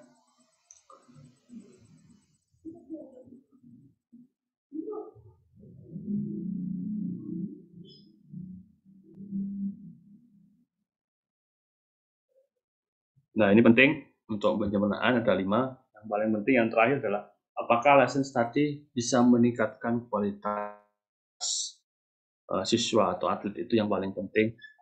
Karena misalnya pelatihnya itu sangat profesional tapi tidak bisa meningkatkan kemampuan atletnya, ya belum bisa dikatakan itu adalah sebagai pelatih yang profesional. Ya, pelatih timnas Indonesia sekarang itu yang dari Korea kan bingung bagaimana cara ngelatih orang Indonesia kan, padahal pelatihnya juga profesional. Atau yang dulu Luis Milla itu kan bingung ngelatih orang Indonesia karena basicnya berbeda dengan yang ada di Spanyol dan seterusnya. Pola latihannya juga sangat berbeda. Oke, berikutnya. Oke, itu terakhir dari saya. Kesimpulan dari apa yang saya sampaikan bahwa gaya komunikasi asertif itu bisa kita amati, bisa kita observasi kalau kita bisa menggunakan lesson study sebagai alat untuk melakukan observasi itu. Sekian dari saya akhiri. Wassalamualaikum warahmatullahi wabarakatuh. Saya kembalikan kepada Mbak Rida sebagai MC ya, atau moderator. Waalaikumsalam warahmatullahi wabarakatuh. Terima kasih kepada Bapak Taufik atas pemaparan materinya. Selanjutnya kita masuki sesi tanya jawab. Bagi peserta yang ingin bertanya, silakan menekan raise hand atau bisa mengetik pertanyaan di kolom chat. Dipersilakan. Baik, sudah ada yang bertanya. Indana dari Universitas Negeri Malang izin bertanya, bagaimana tanggapan Bapak tentang pelatih yang berkomunikasi kasar dengan atletnya seperti selalu menggunakan nada tinggi berbicara dan menampar ketika atlet melakukan kesalahan atau mengalami kekalahan bertanding? Untuk materi 1. Jadi pertanyaannya ditujukan kepada Bapak Fadil. Untuk Bapak Fadil dipersilakan.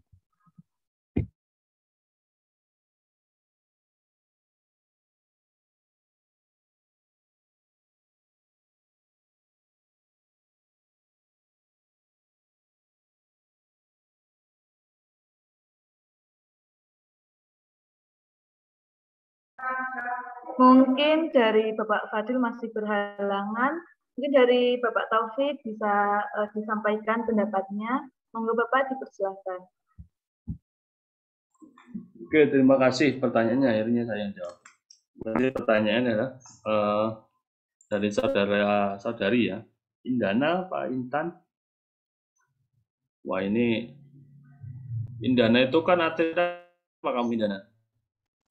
Atlet silat ya? Iya Pak, pencak silat. ya pencak silat terus menjadi atlet kriket dan seterusnya. Sebenarnya cara berkomunikasi yang kasar itu tidak baik untuk kita terapkan untuk pembinaan atlet usia remaja karena itu akan membekas sampai ke usia dewasa. Jadi sangat tidak digunakan. Yang kedua adalah berbicara atau sampai ya ini main tangan misalnya istilahnya. Itu tidak boleh dalam kita berkomunikasi terhadap atlet. Yang jadi bicara kasar saja tidak boleh, apalagi sampai main tangan untuk atletnya. Kita kasar itu ya karena kasar misalnya sampai misu-misu itu sebenarnya tidak mendidik. Jadi tujuan dari kita efektif tadi ya tidak tercapai. Jadi bagaimana kita bisa meningkatkan efektifnya atlet kalau kita saja berbicara secara kasar dan itu bicaranya ditambahi bumbu-bumbu yang tidak baik dan seterusnya, itu ya tidak baik untuk kita semua. Seperti itu tanggapan saya kembalikan ke Rida. Baik, terima kasih Bapak atas tanggapannya. Mungkin dari peserta lain yang ingin bertanya dipersilakan.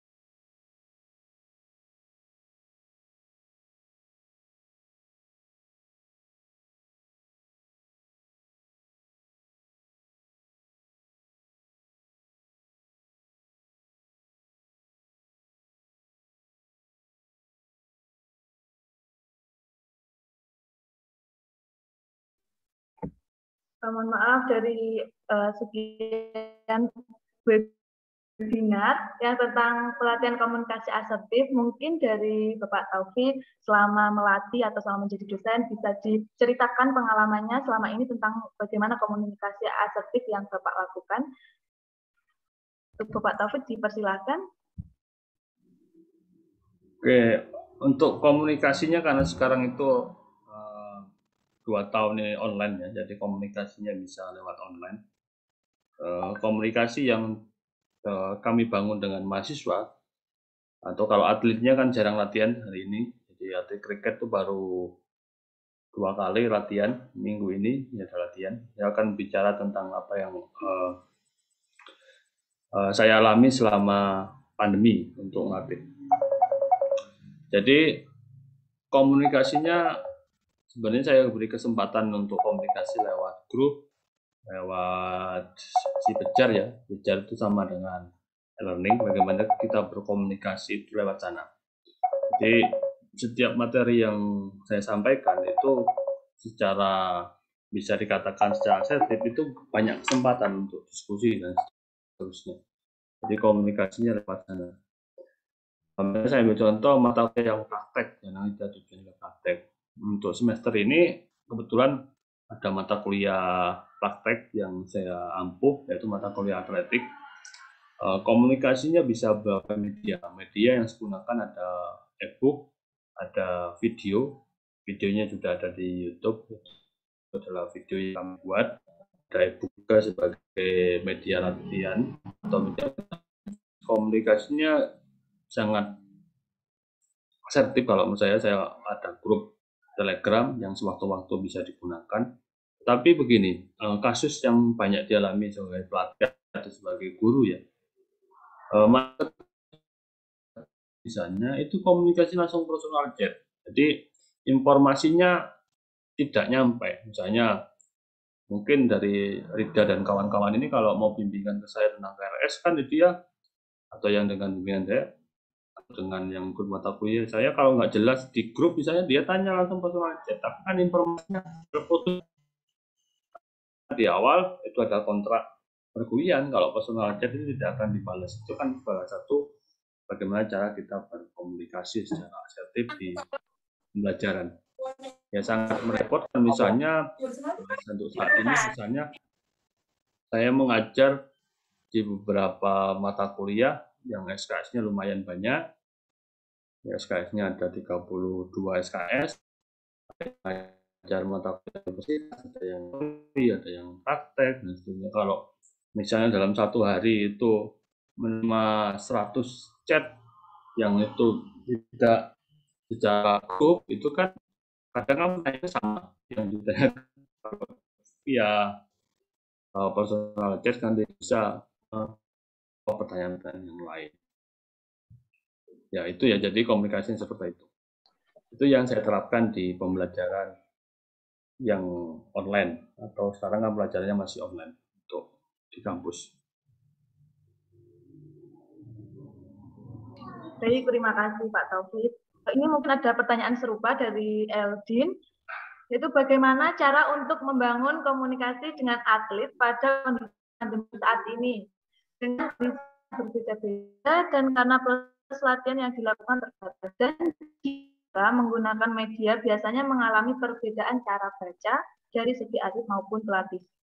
Mungkin dari Bapak Taufik memberikan tanggapan dan pendapat, monggo dipersilakan. Ya, ya itulah tantangan ya, yang katakan tantangan jadi pelatih online ya seperti ini, jadi dosen online. Tidak hanya atlet ya, dosennya juga kesulitan atau pelatihnya juga mengalami kesulitan berkomunikasi dengan karakteristik dari mahasiswa yang berbeda-beda atau dengan atlet berbeda-beda. Ada atlet itu kalau berkomunikasi ada salam, informasinya lengkap dan seterusnya, itu ada beberapa. Ada beberapa kalau yang ngirim chat itu hanya 2 kata, 3 kata dan seterusnya. Bagaimana cara menanggulangi itu ya? Kita harus lebih cerdas dibandingkan dengan atletnya ya.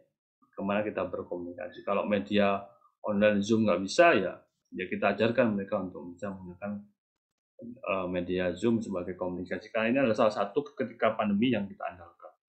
Jadi misalnya komunikasi yang lain lewat apa? Ya lewat chat, ya kan? Dan seterusnya. Kalau paling gampang, kalau atletnya hanya 5 misalnya, ya bisa menggunakan ya WA untuk komunikasi secara online. Itu paling mudah untuk kita bisa komunikasi. Karena intinya komunikasi, apa yang kita sampaikan itu bisa dimengerti oleh atlet. Ya bagaimanapun caranya, yang penting bisa dimengerti atlet, ya kita lakukan seperti itu. Oke, itu Rida. Baik, terima kasih Pak Taufik. Mungkin ada tambahan dari Bapak Fadil.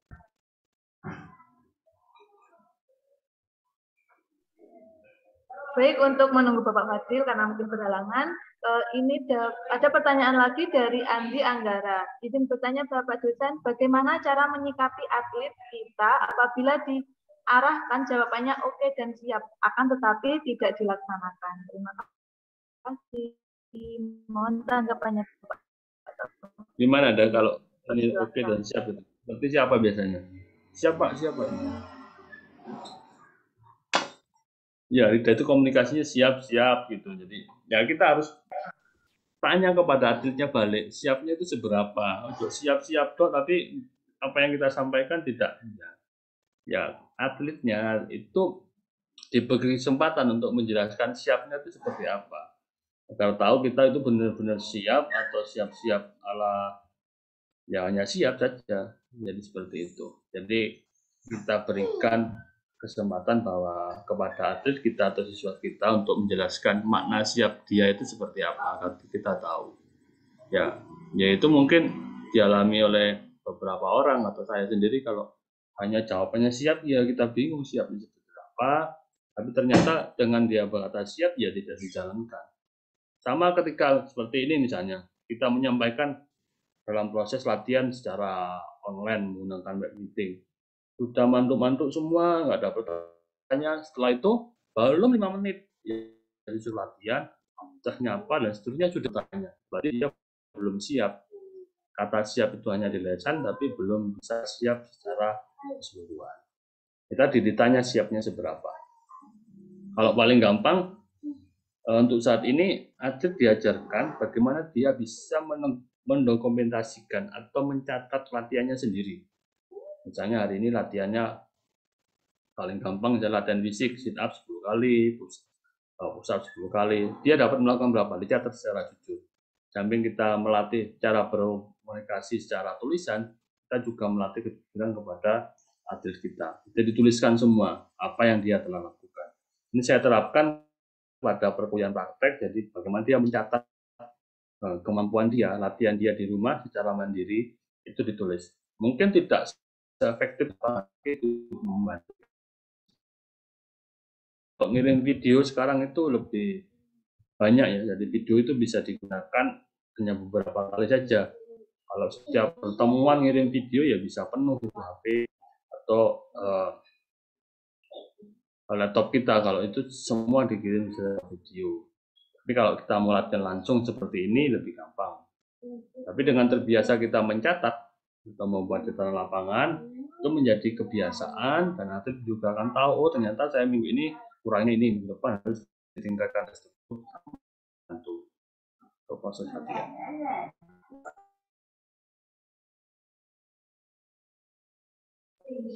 Baik, terima kasih Bapak Taufik atas tanggapannya. Mungkin partisipan lain ada yang ingin bertanya, dipersilahkan.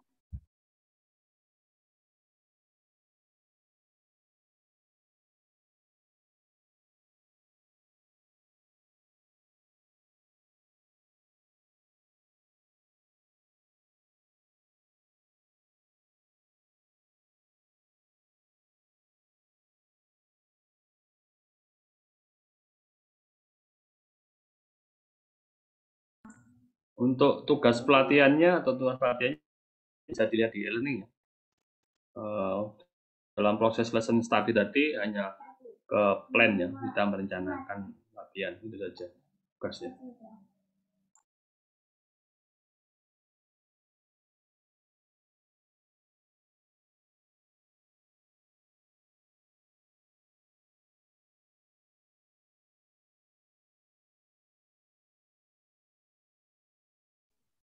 Jika tidak ada pertanyaan lain, baik saya kira sudah cukup pemaparan materi dari Bapak dan sejauh ini. Mungkin dapat saya simpulkan bahwasanya komunikasi sangat penting bagi atlet dan pelatih.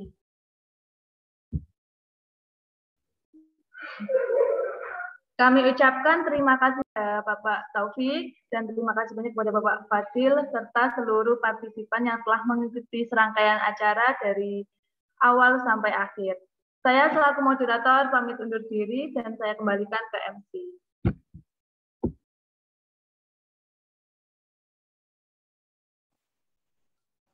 Baik, terima kasih moderator. Alhamdulillahirrahmanirrahim. Tiba saatnya kita di penghujung acara. Terima kasih atas perhatian dan kerjasama hadirin semua. Saya mewakili rekan-rekan yang bertugas. Mohon maaf jika ada salah kata dan kurangnya dalam melaksanakan workshop komunikasi asertif bagi pelatih usia remaja. Semoga ilmu yang didapatkan hari ini bermanfaat di masa yang akan datang. Hari ini saya akhiri. Wassalamualaikum warahmatullahi wabarakatuh. Mohon izin untuk para peserta, saya mengingatkan untuk daftar hadir ada di kolom chat, dan untuk pengambilan sertifikat akan kami informasikan melalui grup WhatsApp pada H+7. Dimohon untuk para peserta tidak keluar grup WhatsApp terlebih dahulu. Terima kasih. Oke, untuk sesi terakhir mungkin kita foto bersama terlebih dahulu. Oke. Pak Dani Ketman, kapan fotonya? Nah ini Pak sekarang. Oke, 1. Pak Fadil on cam. Oh ya, Pak Fadil dimohon untuk on cam. Pak Dona juga. Oke, 1. Meki. 1, 2, 3. Oke. Lagi, sebentar.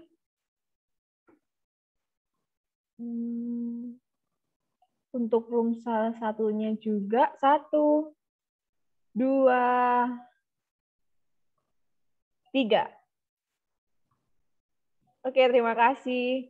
Untuk para peserta, link Zoom-nya sudah ada di room, link Zoom, astagfirullah. Presensinya sudah ada di kolom chatting.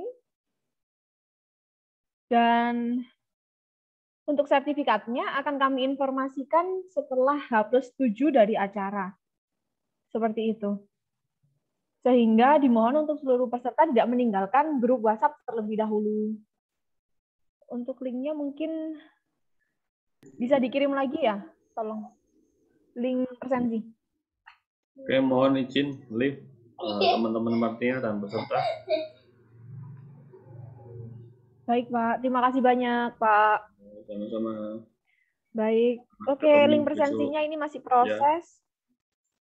Siap.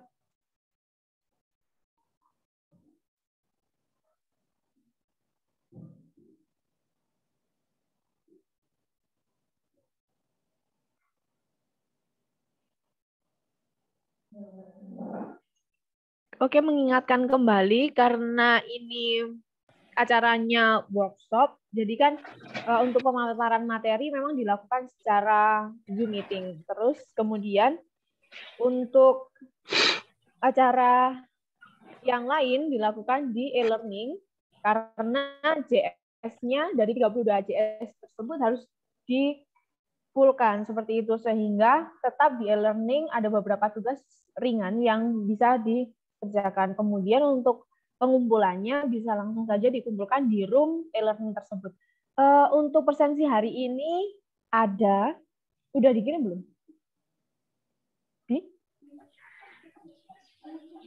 Belum masuk.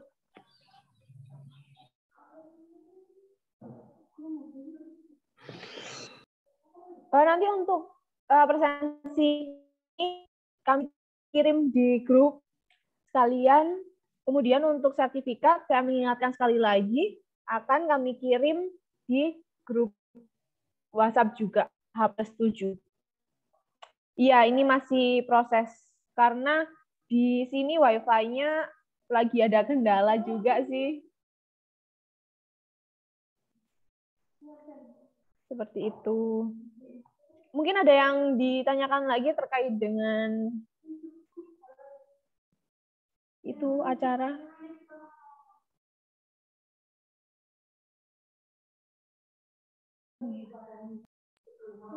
Baik, oke, untuk acara selanjutnya kami lanjutkan di grup segala informasi yang akan disampaikan oleh rekan-rekan sekalian. Iya, di grup WA.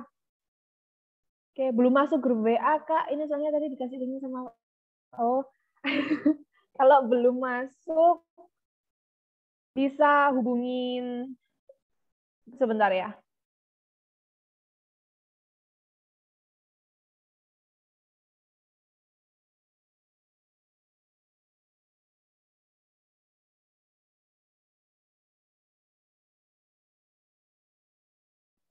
Oke, kalau belum masuk grup WA, bisa menghubungi nomor yang sudah saya kirim atas nama Cia.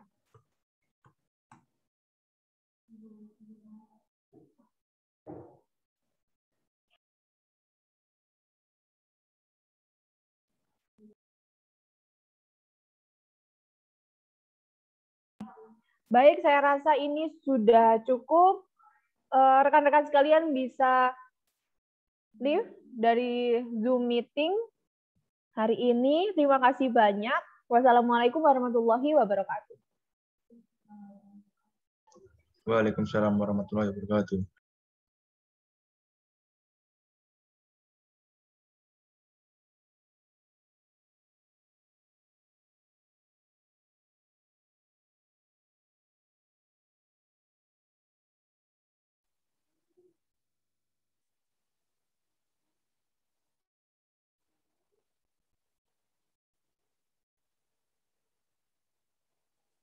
Jangan ngomong Kak. Nah.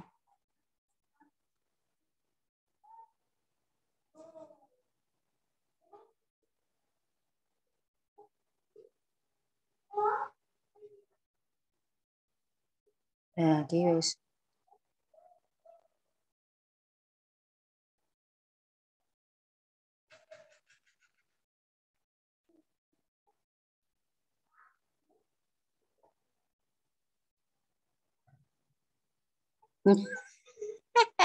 Keren.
Dia liwat tok lagi tas Juan. Aton tapi.